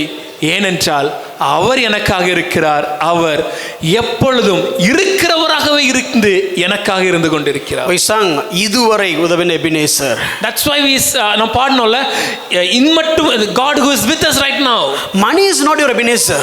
ஐயா, பணம் உங்களுடைய எபினேசர் அல்ல. Money has not led you. Thus far money will not lead you the rest of the life. இதுவரைக்கும் நடத்திட்டு வந்தது பணமும் இல்ல, இனிமேல் நடத்த போறது அந்த பணம் இல்ல. Now let me tell you this. ஒரு விஷயத்தை உங்களுக்கு சொல்றேன். The one who has led thus far is my maker. இதுவரை உங்களை நடத்தி வந்தவர் என்னை படைத்த தேவன். And I know, எனக்கு தெரியும், whether I have this and that, இது இருக்கா அது இருக்கா என்பதில்ல. he is there to lead the rest of the journey. அவர் இருக்கிறார். இனிவரும் பிரயாணத்திலும் என்னை நடத்தி செல்வார். அவர் உண்டு. Hallelujah. Hallelujah. Amen. What kind of a giver we are? நம்ம எப்படிப்பட்ட கொடுக்கிறவர்களா இருக்கணும்? I'll just tell you a couple of illustrations. ஒரு ரெண்டு உதாரணம் நான் சொல்றேனே. It was about Alexander actually. இது அலெக்சாண்டரை குறித்த ஒரு உதாரணம். So he is great, right? அவர் ஒரு பேரரசர். And there was a beggar. அப்ப அங்க ஒரு பிச்சைக்காரர் இருந்தாரு. And he was asking Alexander, okay, give me some. No, he is looking for alms, looking for help. அப்ப அவர் அலெக்சாண்டர்ல ஏதாவது எனக்கு பிச்சை கிடைக்குமா, ஏதாவது உதவி செய்ய முடியுமான்னு கேட்கிறாரு. Basically this beggar has no claim to this ruler. இந்த பிச்சைக்காரன் அந்த பேரரசரிடமிருந்து பெற்றுக்கொள்வதற்கு உரிமை அப்படி எதுவும் கிடையாது. He cannot claim anything. உரிமை எதுவும் கேட்க முடியாது. Because this guy is a beggar and he is the emperor. ஏனென்றால் இவர் பிச்சைக்காரர், அவர் பேரரசர். And when the moment he is asked, ஆனா அவர் கேட்டபோது, and the emperor took several gold coins அந்த பேரரசர் கொஞ்சம் நிறைய பொற்காசுகளை எடுத்து and threw him over. அப்படி அவன் மேல எறிந்து விட்டார். And he has got the gold coins. அவனுக்கு கையில பொற்காசு. இந்த பக்கத்துல இருக்கிற காண்டு தாங்க முடியல. The person who is sitting next, he could not take it. The one who is coming along with the emperor, பேரரசரோட பக்கத்துல வரவருக்கு அவரால் ஏற்றுக்கொள்ள முடியல. நினைச்சிருப்பான்னு நினைக்கிறேன், நம்ம கையில ஒன்னையும் காட்டவே இல்லை. The emperor did not even show these things to me. And he said, okay, I got astonished. எனக்கு ஆச்சரியமா இருக்கு. But my point is, ஆனா என்ன சொல்றேன்னா, even copper coins are enough for him. ஐயா அந்த வெண்கல காசு கொடுத்திருந்தாலே போதுமா இருந்திருக்குமே. Let me read what Alexander said. ஆனா அதுக்கு அலெக்சாண்டர் என்ன பதில் சொன்னார்னா, copper coins would suit for the beggar's need, but gold coin suits for Alexander's giving. அந்த நம்ம பாசையில சொல்ல வச்சுங்களேன், அவன் தரத்துக்கு வெள்ளி காசு போதையா, ஆனா என் தரத்துக்கு தங்க காசு தான் கொடுக்க முடியும். ஹல்லேலூயா. இப்ப சொல்லுவாங்க பாரு, சொன்னாங்க பாத்தியா, சொல்லிடுவாங்க. That is the nature of God and that must be the nature of us. தேவனும் இந்த விதமாய் கொடுக்கிறவராக இருக்கிறார், அவர் சாயல இருக்கிற நாமும் அப்படி கொடுக்கிறவங்களா இருக்கணும். So basically have this attitude. இந்த ஒரு குணம் நமக்கு இருக்க வேண்டும். Give as a generous giver. உற்சாகமானதுடன் கொடுக்க வேண்டும். By the way, again I am not talking about the context of the church, but I am talking about the context of the society. ஐயா நான் மறுபடியும் நினைப்பூட்டுகிறேன், சபைக்கு காணிக்கை கொடுப்பதை பற்றி நான் இங்கு பேசவில்லை. இந்த உலகத்திற்கு சமுதாயத்தில் இருக்கிறவர்களுக்கு உதவுவதை பற்றி பேசுகிறேன். It is talking about how do you treat your Christian brothers and sisters. நம்மளோட இருக்கிற நம்முடைய கிறிஸ்தவ சகோதர சகோதரிகளை நாம் எப்படி நடத்துகிறோம். So that is what the important principle. அதுதான் ரொம்ப முக்கியம். And I mean just one more illustration for your understanding. இன்னொரு உதாரணம் சொல்ல விரும்புறேன். Are you all enjoying it? Next week while you're coming, okay, you will be like, I mean, like, okay, now, but I'm like a giver. அடுத்த வாரம் நீங்க வரும்போது இந்த கொடுக்கிற குணமுடையவர்களா நீங்க வரணும். But when you are giving, ஆனா நீங்க கொடுக்கும்போது it is not about the amount, it is all about the intent. அது எவ்வளவு பணம்ங்கறத பொறுத்ததுல என்ன நோக்கங்கிறது ரொம்ப முக்கியம். Okay, today I heard the sermon, I need to give. இன்னைக்கு செய்தி கேட்டேன், ஆகவே நான் கொடுக்கணும். Okay, and I mean, okay, Sylvin's birthday is next week. சில்வனுக்கு அடுத்த வாரம் பிறந்த நாள் வருது, I need to give. நான் கொடுக்கணும். So I'll give a gold chain. அதனால ஒரு தங்க செயினை நான் கொடுக்கிறேன். Why are you giving gold chain, Pa, for Sylvan? ஏன்பா சில்வனுக்கு gold chain? Don't you hear that sermon today? செய்தி நீ கேட்கலையா? No, giving, no, like God. தேவனை போல கொடுக்கணும். We need to give like God, even a gold chain like Alexander. தேவனை போல கொடுக்கணும். All the things you have invested. நாம் முதலீடு செய்த எல்லாமே. You know who is the owner of all? இது எல்லாவற்றிற்கும் அதிபதி யார் தெரியுமா? Who is the author? இதெல்லாவற்றிற்கும் அதிகாரி யார்? யாரு? சத்தமா சொல்லுங்க. பக்கத்துல பார்த்து சொல்ல, கை பிடிச்சிட்டு. Turn to your neighbor and say, God is the தேவனே owner of my bank balance. என்னுடைய வங்கி கணக்கின் முதலாளி. God is the owner of my GPay. என்னுடைய ஜிபே அக்கவுண்ட்டுக்கு முதலாளி. God is the owner of my the FD. அந்த சேமிப்பு கணக்குக்கு முதலாளியும் தேவனே. God is the owner of all my shares. என்னுடைய ஷேர் மார்க்கெட்டுக்கு முதலாளி தேவனே. இதெல்லாம் இவனுக்கு எப்படிடா தெரியும் யோசிக்கிறீங்களா? அப்படியே இது ப்ராபசி மாதிரி அடிச்சு விடுறதா? ஐயோ sorry. By the way, God is the owner. தேவனே எல்லாவற்றுக்கும் முதலாளியா இருக்கிறார். God is the author. தேவனே முதன்மையும். God is the creator. தேவனை படைத்தவரும். God is the owner. தேவனே சொந்தக்காரர். He made it. அவர் படைத்தார். So he is the owner. ஆகவே அவர்தான் சொந்தக்காரர். What about you? அப்ப நாம யாரு? We are simply stewards. நாம் உக்கிரானக்காரரா இருக்க கடமைப்பட்டிருக்கிறோம். We have received everything as a gift. தேவனிடத்திலிருந்து எல்லாவற்றையும் ஒரு பரிசாக பெற்றுக்கொண்டோம். He has got more manna. என்னிடத்துல அதிகமா மன்னா இருக்கு. Next time when I'm asking Sylvie, give me some manna. அடுத்த முறை போதர் இடத்துல என்கிட்ட அதிக மன்னா இருக்கு என்ற குடுன்னு கேட்கும்போது, you know who has gathered? யார் சேமிச்சு வச்சா தெரியும்ல? We gathered. நான் போய் சேமிச்சேன். My point. இப்ப நான் என்ன சொல்றேன்? Who has manufactured it? படைச்சது யாரு? Who is the source of it? அதை கொடுத்தது யாரு? Who is the author of it? அதுக்கு முதன்மையுடையவர் Who is the யாரு? maker of it? அதை உருவாக்கியவர் யார்? Let me tell you, my dear friend. எனக்கு அன்பான நண்பர்களே, Whatever we have, நாம் வைத்திருக்கிற எல்லாம், whether it is so much or little, அதிகமாக இருந்தாலும் சரி குறைவாக இருந்தாலும் one சரி, concept. ஒரு மனதில் என்ன சிந்தனை இருக்கணும்னா, I am not the owner. இதுக்கு சொந்தக்காரர் நான் இல்ல. Maybe church building உங்க பேர்ல ரெஜிஸ்டர் பண்ணிருக்கலாம். Maybe the church building is registered under your name. But still, ஆனாலும் God is the owner. தேவனே அதற்கு Do சொந்தக்காரர். you have that mentality? இந்த எண்ணம் நமக்கு இருக்குது. So what is the responsibility of the steward? அப்படி இருந்துச்சுன்னா உக்ரானக்காரரான என்னுடைய காரியம் என்ன, கடமை என்ன? The steward's responsibility is whatever you have received, you need to utilize in appropriate way to glorify the giver. ஒரு உக்ரானக்காரராக தேவன் என்னெல்லாம் எனக்கு அருள் இருக்கிறாரோ அதை சரியான விதத்தில் நான் பயன்படுத்தி தேவனுடைய மகிமைக்காக செயல்பட வேண்டும். That is our responsibility. அதுதான் என் கடமை. It is not about how much you have saved. எவ்வளவு சேமிக்கிறேன் என்பதல்ல. It is not how much you have your bank balance. இல்ல வங்கி கணக்கு எவ்வளவு அதிகம் என்பதல்ல. Or how much luxurious life that you have. இல்ல எவ்வளவு ஒரு ஆடம்பர வாழ்க்கை எனக்கு இருக்கு என்பதல்ல. That will not accounted there. இது பரத்தில் எனக்கு பொக்கிஷமாக ஏற்படாது. One day you and me will stand before the owner who has given everything. ஒரு நாள் நீங்களும் நானும் நமக்கு எல்லாவற்றையும் அருளிய அந்த சொந்தக்காரருக்கு முன்பாக நிற்க வேண்டும். You know why we are handling money and all this is in a transparent way? ஏன் நம்முடைய சபையில இந்த வங்கி கணக்கு, இந்த பண காரியங்கள், காணிக்கை விவரங்களை வெளிப்படையா எல்லாருக்கும் சொல்கிறோம்? Why should I hide? ஏன் மறைக்க வேண்டும்? Why should I keep it secret? ஏன் அதை மறைச்சு ஒரு ரகசியமா வைக்கணும்? I believe there is a judgment. எனக்கு நம்பிக்கை இருக்கு, ஒரு நியாய தீர்ப்பு உண்டு. I believe I will stand before the throne of God. நான் கர்த்தருடைய சிங்காசனத்திற்கு முன்பாக நிற்பேன் என்பதை I strongly believe you will also be there in front of the throne of God. அதே போல நீங்களும் கர்த்தருடைய நியாயாசனத்துக்கு முன்பாக நிற்பீர்கள் என்று நான் விசுவாசிக்கிறேன். We both will stand naked. நாம் இருவரும் நிர்வாணமாக நிற்போம். We will see each other's beauty. நம்மளுடைய லட்சணம் என்னன்னு அன்னைக்கு தெரியும். So why should I hide? அப்ப ஏன் மறைக்கணும்? So you need to have that mentality. இந்த மனப்பாவம் நமக்கு இருக்கணும். God is the owner. தேவனே சொந்தக்காரர். I am the steward. நான் உக்கிரானக்காரர். One day I have to settle the account. ஆக ஒரு நாள் நான் கணக்கு கொடுக்க வேண்டும். I don't have any option to have selfishness. இங்க சுயநலம் என்ற காரியத்திற்கு எந்த வாய்ப்புமே இல்லை. One day everybody will see our beauty. ஒரு நாள் நம்ம எல்லாருடைய லட்சணமும் நமக்கு தெரியும். So that is the first point. அதான் முதலாவதாக. The second point. இரண்டாவது, when it comes to stewards, உக்கிரானக்காரரா இருந்தோம்னா you need to understand this. நம்ம எதை புரிஞ்சுக்கணும்னா, see many times we thought okay it is mine. நம்மளுடைய சிந்தனை பலர் எப்படி இருக்குன்னா, இது என்னுடையது, இது எனக்குது. I'll give very old illustration, very old story. ஒரு பழைய ஒரு கதையை நான் உங்களுக்கு சொல்றேன். So that was a sojourner. அங்க ஒரு நாடோடி ஒருத்தர் இருந்தாரு. So the sojourners, they will have a place like whenever they are passing by they'll stay that place and just to move on. It is something like caravan inn kind of.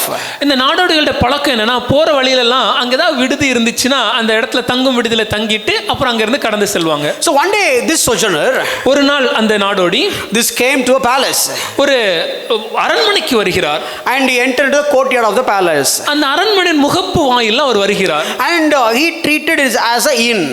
அவர் அந்த முகப்பு வாயில ஒரு விடுதி போல நினைச்சு பயன்படுத்திட்டார். And he just put his bedsheet and started sleeping. அவர் தன்னுடைய போர்வை அங்க விரிச்சு அங்க படுத்து தூங்க ஆரம்பிச்சிட்டார். The message came to the prince. இந்த செய்தி இளவரசருக்கு வந்தது. And the prince, okay, call the guy. ஆனா இளவரசரே, அழைத்து வாருங்கள். How come you treat my palace as like an inn? எப்படி அரண்மனையை நீங்க ஒரு விடுதி மாதிரி பயன்படுத்தலாம்? And he came. அவர் வந்தாரு. And there was a conversation. அப்ப அங்க ஒரு உரையாடல் நடந்தது. And the sojourners asked. நாடோடிட்ட கேட்டாங்க. Honorable prince. நாடோடி கேட்டார், மரியாதைக்குரிய இளவரசரே, what do you mean by inn? விடுதினா என்ன? And he said a place where sojourners will come and stay and go. எங்க நாடோடிகள் வந்து தங்கிட்டு இளைப்பாறிட்டு செல்றாங்களோ அதுக்கு பேர் தான் விடுதி. So they will take a rest. இளைப்பாறுவாங்க. Before proceeding their journey. அவங்க பயணத்தை அதுக்கு பின்பாக ஆரம்பிக்கும் முன்னாடி இளைப்பாறி விட்டு ஆரம்பிப்பாங்க. And this guy was asking. அப்ப அவர் கேட்டாராம், who dwell here before you? உங்களுக்கு முன்னாடி இங்க யார் வாழ்ந்தா? And he said my dad. எங்க அப்பா இருந்தாரு. Where is he? அவர் இப்ப எங்க? He is dead and gone. அவர் இறந்து மரித்து விட்டார். And he said who were there before your father? உங்க அப்பாவுக்கு முன்னாடி, தகப்பனுக்கு முன்னாடி இங்க யார் இருந்தா? His ancestors and forefathers. அவங்களுடைய தாத்தா, அவங்களுடைய மூதாதையர்கள் இருந்தாங்க. Did they remain here somewhere? அவங்க இங்க எங்கேயாவது இருக்கிறாங்களா? Come on man, no, they are also dead and gone. என்னையா பேசுற? அவங்களும் மரித்து போயிட்டாங்கல்ல. Will you remain here? நீங்க இங்க இருந்துட்டே இருப்பீங்கன்னு நினைக்கிறீங்களா? Don't speak rubbish. புத்தி இல்லாம பேசாத. They will come, I will also dead and I will also die and go. ஒரு நாள் வரும், நானும் மரிப்பேன், நானும் மரிச்சிட்டு போயிடுவேனே. What is the difference between inn and your palace? அப்படினா அந்த விடுதிக்கும் உங்க அரண்மனைக்கு என்ன வித்தியாசம்? There they will come and they will go. விடுதியில வருவாங்க, இளைப்பாறுவாங்க, போயிருவாங்க. Here also you are all coming here இந்த அரண்மனையில நீங்க எல்லாம் வரீங்க, and you are all going. நீங்க எல்லாம் போயிடுறீங்க. So this is also inn. அப்ப இதுவும் விடுதி தானே. So it doesn't matter whether it is a palace or a inn, it is a place. ஐயா, அது விடுதியா இல்ல அரண்மனையாங்கிறது முக்கியம் இல்ல, அது ஒரு இடமா இருக்கணும், அவ்வளவுதான். We need to have that mentality in our life. நம்ம வாழ்க்கையில இப்படிப்பட்ட ஒரு சிந்தனை இருக்கணும். Whether I am in the palace or in the inn, ஐயா, நான் விடுதியில இருந்தாலும் சரி, அரண்மனையில இருந்தாலும் சரி, a place to stay. இதை நான் தங்குவதற்கு ஒரு இடம் God has given. தேவன் அருளியது. I am not the owner. நான் இதற்கு சொந்தக்காரர் அல்ல. God is the owner. தேவனே And சொந்தக்காரர். I am a steward. நான் ஒரு உக்கிரானக்காரர். I need to use it for the owner's glory. நான் இதை சரியான விதத்துல பயன்படுத்தணும். எதுக்குனா சொந்தக்காரருடைய நாம மகிமைக்காக. Hallelujah. Hallelujah. If I stop this sermon here itself, ஒருவேளை நான் இங்கே இந்த செய்தியை முடிச்சேனா, if you go out, நீங்க திரும்பி போனீங்கன்னா somebody will ask, யாராவது கேட்பாங்க, can we save money or not? நம்ம சம்பாதிச்சதை சேமிக்கலாமா கூடாதா? சேமிக்க கூடாதுன்னு நினைக்கிறேன். Because so far the sermon is like that. Oh, maybe you will say, I think we cannot say, because அப்படிதான் போதர் இது வரைக்கும் பேசிட்டு இருந்தாரு. Fasten your seat belts. உங்கள் இருக்கைகளை Some exciting stuff. கட்டிக்கொள்ளுங்கள். கொஞ்சம் ஆச்சரியப்பட்டும் போகும்போது கவலைப்படாதீர்கள் அப்படின்னு சொல்லி அனுப்பணும்ல. Maybe as we go we have to say, do not worry. Hallelujah. Hallelujah. Let's talk about saving money. பணத்தை சேமிப்பதை குறித்து நான் We'll சொல்றேன். start today and we'll just finish. இன்னைக்கு ஆரம்பிக்கிறோம், அதோட முடிக்க போறோம். அடுத்த வாரம் தொடர்ந்து பார்க்கலாம். Thank God he is a prophet. Okay, let's read the same. Now let's go back to Exodus, the same passage. அதே பகுதிக்கு மறுபடியும் வருவோம். யாத்திராகமம் 16வது அதிகாரம். Look at God's point here. தேவன் கற்றுக் கொடுக்கிறத பாருங்க. So far God said, இதுவரைக்கும் தேவன் சொன்னார், don't save it. சேமிக்காத. Don't store it. சேகரிச்சு வைக்காதீங்க. If you store it, சேகரிச்சு வச்சா it'll become worms. அது புழு எடுத்து And it will be so stinky. நாற்றம் எடுக்கும். நாற்றம் எடுக்கும். So now, ஆகவே I want you to learn a lesson. நீங்கள் ஒரு பாடத்தை கற்றுக்கொள்ளணும். Look at my grace. என்னுடைய கிருபையை பார்க்கணும். That is sufficient for you. அது உங்களுக்கு போதுமானது. But the same God, ஆனா அதே தேவன், who has no variance, எந்த பட்சபாத மாறுதலும் இல்லாத who தேவன், has no shadow, எந்த நிழலும் இல்லாத தேவன், now he is speaking a little bit contradict whatever he had spoken already. இதுவரைக்கும் அவர் பேசுனது கொஞ்சம் வித்தியாசமா பேசுறாருங்க. Look at Exodus chapter 16 verse 23. Yatra 16ஆம் அதிகாரம் 23வது I just வசனம். read that verse. அந்த வசனத்தை வாசிப்போம். He said to them, this is what the Lord has commanded. Tomorrow is a day of solemn rest, a holy Sabbath to the Lord. Bake what you will bake, and boil what you will boil, and all that is left over lay aside to be kept till the morning. So they laid it aside till the morning, expecting worms and being spoiled, but that didn't happen. As Moses commanded them, they did. Last time Moses commanded not to do, but they did. But this time Moses asked them to save it, and they did. And verse says, and it did not stink, and there were no worms in it. 23வது வசனம். அவன் அவர்களை நோக்கி, கர்த்தர் சொன்னது இதுதான், நாளைக்கு கர்த்தருக்குரிய பரிசுத்த ஓய்வு நாளாகிய ஓய்வு. நீங்கள் சுட வேண்டியதை சுட்டு, வேவிக்க வேண்டியதை வேவித்து, மீதியா இருக்கிறது எல்லாம் நாளை மட்டும் உங்களுக்காக வைத்து வையுங்கள் என்றான். அதை மறுநாள் வரைக்கும் வைத்து வைத்தார்கள். எப்படின்னா, மோசே கட்டளையிட்டபடியே. இதற்கு முன்பு மோசே என்ன கட்டளையிட்டார் என்றால், மறுநாள் சேகரித்து வைக்காதீர்கள் என்று. ஆனால் இந்த இடத்துல மோசே அவர்களுக்கு என்ன கட்டளை கொடுக்கிறார்னா, மறுநாள் வரைக்கும் சேகரித்து வைக்க வேண்டும் என்று. அவங்க என்ன எதிர்பார்த்திருப்பாங்க? நாரிரும் இல்ல பூச்சி பிடிக்கணும். ஆனா வேதம் என்ன சொல்கிறது? அப்பொழுது அது நாரவும் இல்லை, அதிலே பூச்சி பிடிக்கவும் இல்லை. Fantastic. You need to understand one thing here. நம்ம இந்த காரியத்தை கவனமா பார்க்கணும். I'm wondering while I'm thinking about it. நான் அதை வாசிக்கும் போது அப்படியே ஆச்சரியப்பட்டேன். Nobody asked any counter question to Moses. மோசேட்ட யாருமே ஏன் செய்யணும்னு கேள்வி கேட்கல. Moses, don't you see that? மோசே, நீங்க பார்க்கலையா? Last time we kept it for next day. கடந்த முறை எக்ஸ்ட்ரா ஒரு நாளைக்குன்னு வச்சோம். And this guy's tent, no, we couldn't even pass by his tent. இந்த மனுஷனுடைய கூடாரம் பக்கத்துல போக முடியாத அளவுக்கு நாற்றம். Oh, it was stinking. ரொம்ப நாற்றம். And this guy was just wiping and cleaning and put all the surf excel whatever it is and done all that. அந்த அவர் அவர் கூடாரத்தை கடைசி வரைக்கும் கழுவி இருக்கிற எல்லா ஃபினாயில் எல்லாத்தையும் போட்டு கழுவிக்கிட்டே இருக்கிறாரு. But now you are asking me to save it once again, store it. ஆனா இப்போ நீங்க மறுபடியும் வந்து சேமிச்சு வைக்க சொல்றீங்களே. And by the way, Moses, we know that our Lord do not change. மோசே உங்களுக்கு தெரியாதா நம் தேவன் மாறாதவர்? You only told us. அது நீங்க தான் சொன்னீங்க. Because we asked what is the name of the Lord. தேவனுடைய பேர் என்னன்னு உங்கள்ட்ட கேட்டோம். And you came, you said, okay, I am that I am. நீங்க தான் வந்து சொன்னீங்க அவர் இருக்கிறவராகவே இருக்கிறவர். I am the same as in the days of Abraham, same as in the days of Isaac and Jacob and so on. அவர் எப்பொழுதும் இருக்கிறவராகவே இருக்கிறவர். ஆபிரகாமின் நாட்கள் எப்படி இருந்தாரோ, ஈசாக்கின் நாட்கள் எப்படி இருந்தாரோ, யாக்கோபின் நாட்களிலும் அப்படியே நம்மளோட இருக்கிறார்னு சொன்னீங்க. But nowadays it seems like within a week he changed, within few days he changed his mind. ஆனா இப்போ நடக்கிறதெல்லாம் பார்த்தா ஏதோ கொஞ்ச நாள்லயே அவர் மனம் மாறிடுச்சு போல. How come it is? எப்படி ஐயா? அவன் கேட்கல. He didn't ask like that. ஏன் கேட்கல தெரியுமா? Do you know why he didn't ask? இதுக்கு கீழ்ப்பட்டு அவனுக்கு பிடிச்சிருந்துச்சு. Because to obey for this commandment it is good for them. Hallelujah. ஏன் கேட்க உங்களுக்கு புரியலையோ? சேர்த்து வைக்காதன்னு சொன்னதுக்கு கீழ்ப்படியல அவன். சேர்த்து வச்சான். இப்போ சேர்த்து வையின்னு சொன்னது உடனே கீழ்ப்படிஞ்சிட்டான். When God commanded them not to store, they disobeyed and stored it. But when God commanded them to store, they were so happy and ready to store and obey. My point here. நான் என்ன சொல்றேன்னா, same manna. அதே மன்னா தான். For example, ஒரு உதாரணத்துக்கு Sunday is Sabbath. ஞாயிற்றுக்கிழமை ஓய்வு நாளா இருந்துச்சுன்னா Saturday manna will come different shape. சனிக்கிழமை மன்னா கொஞ்சம் வித்தியாசமான வடிவில் இருக்கு. Because the Saturday manna, ஏன்னா இது சனிக்கிழமைக்கான மன்னா freeze பண்ணது. It is frozen food. நீங்க சூடு பண்ணி நாளைக்கு சாப்பிட்டுக்கலாம். You heat it, reheat it and use it tomorrow. And Saturday manna is always coming in a different package. அது மாதிரி சனிக்கிழமை வரக்கூடிய அந்த மன்னா அது வித்தியாசமான பேக்கேஜ்ல வரும். Different color. வித்தியாசமான colour. It's a different manna, man. அது வித்தியாசமா இருக்கும் ஐயா. This is Saturday manna. ஏன்னா இது சனிக்கிழமை மன்னா. Same manna. அப்படிலாம் இல்லை, ஒரே மன்னா தான். Same production. அதே உருவாக்கும் இடம். Same producer. அதே உருவாக்குபவர். Same delivery method. அதே கொடுக்கப்படும் விதம்.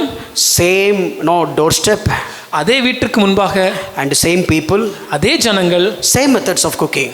அதே விதமாக தான் அதை சமைக்கவும் செய்யணும். But still, ஆனாலும் it is not spoiled. அது கெட்டு போல. Why? ஏன்? Why? ஏன்? Number 1, obedience. முதலாவதாக கீழ்ப்படிதல். Number 2, purpose. இரண்டாவதாக நோக்கம். I don't have time. I have 5 minutes. I'll just give a glimpse and move on. 5 நிமிடம் தான் இருக்காகவே நான் கிளிம்ஸ் சொல்லிட்டு முடிக்க விரும்புகிறேன். We'll continue next week. அடுத்த வாரம் தொடர்ந்து தியானிப்போம். One is obedience. முதலாவதாக அது கீழ்ப்படிதல். When God asks you to do, if you do, that will prosper. தேவன் உங்களை ஒரு காரியத்தை செய்ய சொன்னால் நீங்கள் அதற்கு கீழ்ப்படிந்து செய்தால் அது ஆசீர்வாதமாக இருக்கும். It is not about money or place or whatever it is. ஐயா இது பணமோ இடமோ அது குறித்ததல்ல. If God asks you to do that, தேவன் உங்களை செய்ய சொன்னார், apart from your interest, உங்களுடைய விருப்பத்திற்கு விதம் மாறாக இருந்தாலும், they wanted to save, God said don't save. அவங்க சேமிக்க நினைக்கும் போது தேவன் சொன்னார் வேண்டாம் என்று. And it screwed up. அதுக்கு நாசமாயிடுச்சு. Here they know that they cannot save, but God said to save. இங்க அவங்களுக்கு தெரியும் இப்ப சேமிச்சா பிரயோஜனம் இல்லைன்னு, ஆனா தேவன் சேமிக்க சொல்கிறார். Illogical. அதுக்கு புரிவதற்கு அப்பாற்பட்ட விஷயம். Contradict to their past experience.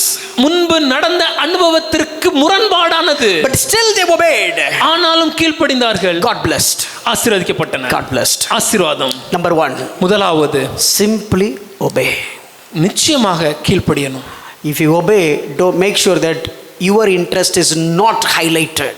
ஐயா கீழ்ப்படுகிற காரியத்துல நம்ம விருப்பம் அலங்கி இருக்க கூடாது. And look at the purpose of saving. அதனுடைய இரண்டாவதாக அந்த சேமிக்கிறது நோக்கம். Sometimes people are coming late to the church. சில நேரம் ஆலயத்துக்கு தாமதமாக வருவோம். If you ask why, ஏன்னு கேட்டா, brother we need to cook.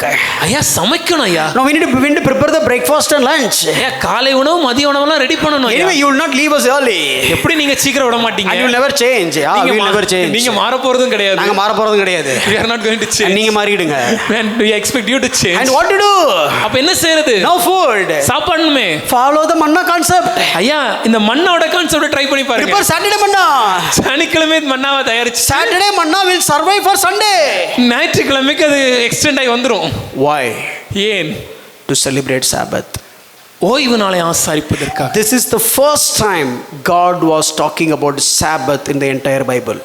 முதல் முறையாக வேதத்தில் தேவன் ஓய்வு நாளை குறித்து இங்கு தான் பேசுகிறார்.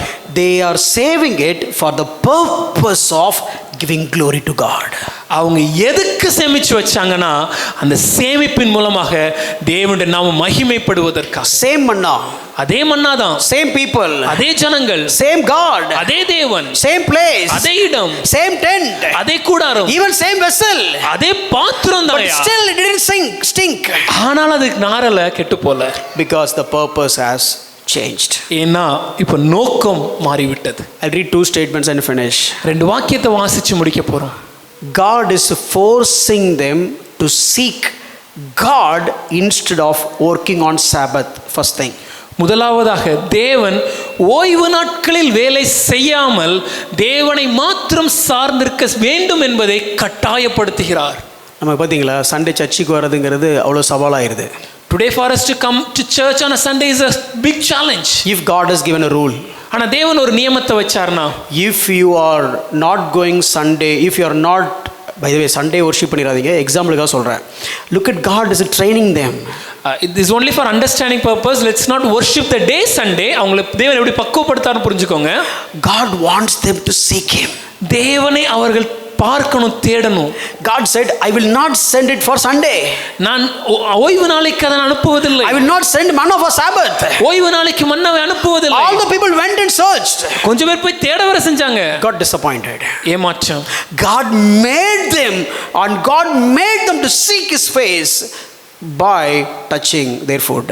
அவங்க உணவை தொடுவதன் மூலமாக அவங்க தேவனுடைய முகத்தை பார்க்க தேவன் அங்க அவர்களை திரும்ப வைக்கிறார். God said, okay, don't work on Sabbath. ஓய்வு நாள வேலை செய்யாத. At least that one day look at me. அந்த ஒரு நாளாவது என்னை நோக்கி பார். Look at me. என்னை பார். I will give you. நான் உனக்கு அருளுவேன். Whatever you need for that day as well. அந்நாட்களுக்கு தேவையானதையும் நானே கொடுப்பேன். It is not about the day. ஐயா, அது நாளை குறித்ததல்ல. It is all about the priority to God. ஆனா தேவனுக்கு என்ன முதலிடம் கொடுக்கிறோம், என்ன முதன்மை கொடுக்கிறோம். Brother, if I celebrate Sabbath, ஐயா நான் ஓய்வு நாளை ஆசரித்தால் I will miss one day's collection. ஒரு நாள் வருமானம் போயிருமே. God said, look at, give importance to me. தேவன் சொல்கிறார், எனக்கு முக்கியத்துவத்தை கொடுத்து பார். By not giving manna, God is making them to seek Himself. மன்னாவை கொடுப்பதை தடை செய்வது நிமித்தமாக தேவனுடைய முகத்தை அவர்கள் பார்க்க தேவன் செய்தார். And the second one, இரண்டாவது, God made them to save. தேவன் அவர்களை சேமிக்கவும் செய்தார். Make the, please understand very carefully. நல்லா புரிஞ்சுக்கோங்க இத. It is not their interest. அவங்க ஆசைப்படல. They have given up the idea of saving manna. அவங்க மன்னாவை சேமிச்சு வைக்கணுங்கிற அந்த எண்ணத்தை இப்ப விட்டுருப்பாங்க. But now God is asking them to save. ஆனா தேவனே அவர்களுக்கு சேமிக்க கற்றுக் கொடுக்கிறார். Teaching them one principle.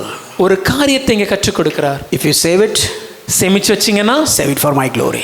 N நாமத்திற்காக சேமிங்க. It is not about your saving or not saving. நீங்க சேமிக்கிறீங்களா இல்லையாங்கிறது அல்ல. What is the purpose? அது நோக்கம் என்ன? Yesterday you didn't save manna. நேற்று மன்னா சேமிக்கல. Because today is not Sabbath. ஏன்னா இன்னைக்கு ஓய்வு நாள் அல்ல. Today is not Sabbath. Yeah. இன்னைக்கு ஓய்வு நாள் அல்ல, அதனால நேத்துக்கு சேமிக்கல. But today I will save. ஆனா இன்னைக்கு நான் சேமிப்பேன். Why? ஏனென்றால் tomorrow is the Sabbath. நாளைக்கு ஓய்வு நாள். So what is the reason of saving? Reason for saving? எதற்காக இந்த சேமிப்பின் காரியம்? One reason. ஒரே காரியம் தான். For godly purpose. கர்த்தருடைய நாமத்திற்காக. Let me tell you this. ஒரு விஷயத்தை சொல்றேன். If God give you more, தேவன் உங்களுக்கு அதிகமாக கொடுத்தால் save it. சேமிங்க. But having God in the when keep God as the purpose of saving. ஆனால் அந்த சேமிப்பிற்கு நோக்கமாக முன்னாக அந்த சேமிப்பின் முதன்மையாக தேவனை வைத்திருங்கள். Do not worry. கவலைப்படாதீங்க. If it is Monday to Friday, அது திங்கட்கிழமையிலிருந்து வெள்ளிக்கிழமையா இருந்துச்சுன்னா don't worry about your store, whether you are stored or not. ஐயா சேமிக்கிறேனா இல்லையான்னு கவலைப்படாதீங்க. Whoever is there or not, இருக்கிற யாராவது இருக்கிறாங்களா இல்லையான்னு யோசிக்காதீங்க. He is there. தேவன் இருக்கிறார். To provide the manna for the next day morning. அடுத்த நாளுக்கு தேவையான மன்னாவை அருளுவதற்கு இருக்கு. Whether people are there or not. ஜனங்கள் இருக்கிறாங்களோ இல்லையோ. Whether money is there or not. பணம் இருக்குதோ இல்லையோ. Whether you have influence is there or not. உங்களுக்கு அதிகாரம் இருக்குதோ இல்லையோ. Whatever it is there or not, He is there. எது இருக்குதோ இல்லையோ அவர் இருக்கிறார் ஐயா. Number 1. முதலாவது. Number 2. இரண்டாவதாக, God has given you more. தேவன் உங்களுக்கு அதிகம் கொடுத்தால், more talent, அதிகம் தாளந்துகள், more gifts, அதிகம் gifts, more money, அதிக பணம், more influence, அதிக தாக்கம், more authority, அதிக அதிகாரம், whatever is more than you need. உங்கள் தேவைக்கு அதிகமாக எதெல்லாம் இருக்குதோ don't hold it. அதெல்லாம் அப்படி பிடிச்சு வச்சுக்காதீங்க. But spend it for others. That is sharing is caring. அதை மற்றவர்களுக்கு நலனுக்காக பயன்படுத்துங்க. அதுதான் மற்றவர்களை பராமரித்து பரிமாறுவது. And the third one, மூன்றாவது, if God is asking you to save, தேவன் உங்களை சேமிக்க சொன்னால், if God is leading you to save, தேவன் உங்களை சேமிக்க என்ற விதத்தில் நடத்தினால், or if you can save something, உங்களால சேமிக்க முடியும்னா, you can hold whatever it is, அது எதுவா இருந்தாலும் சேமிங்க. but ஆனால் purpose must be God, நோக்கம் தேவனாக இருக்க வேண்டும். not any selfishness, சுயநலமாக இருக்க கூடாது. for God. தேவன் மகிமைக்காக. And one key principle, ஒரு முக்கியமான கொள்கை, apart from your interest, உங்களுடைய விருப்பத்திற்கு மாறாக simply obey him. தேவனுக்கு மாத்திரம் கீழ்ப்படிங்க. God asked them to not to save. தேவன் சேமிக்க வேண்டாம்னு சொன்னாரு, Leave it. விட்டுருங்க. God has asked them to save. தேவன் அவங்களை சேமிக்க சொன்னா, They saved அவங்க சேமிச்சாங்க. and they got the output. அதனுடைய பலனை பார்த்தாங்க. Ultimate aim is obey. அடிப்படை காரியம் கீழ்ப்படிதல். And remember the law of fairness. இந்த சமநல பிரமாணத்தை ஞாபகம் வச்சுக்கோங்க. Be a giver or like God. தேவனை போல் கொடுக்கிற இருதயமுடையவர்களாக. Don't hold whatever you have. உங்களுடைய இருப்பது உங்க கைகளிலே பற்றிக்கொள்ளாதிருங்க. You are not the owner. நாம் சொந்தக்காரர் அல்ல. You are the steward. நாம் உக்கிரானக்காரர். He is the owner. அவரே சொந்தக்காரர். God bless you. Thank you. தேவன் உங்களை ஆசீர்வதிப்பாராக. ஆமென்.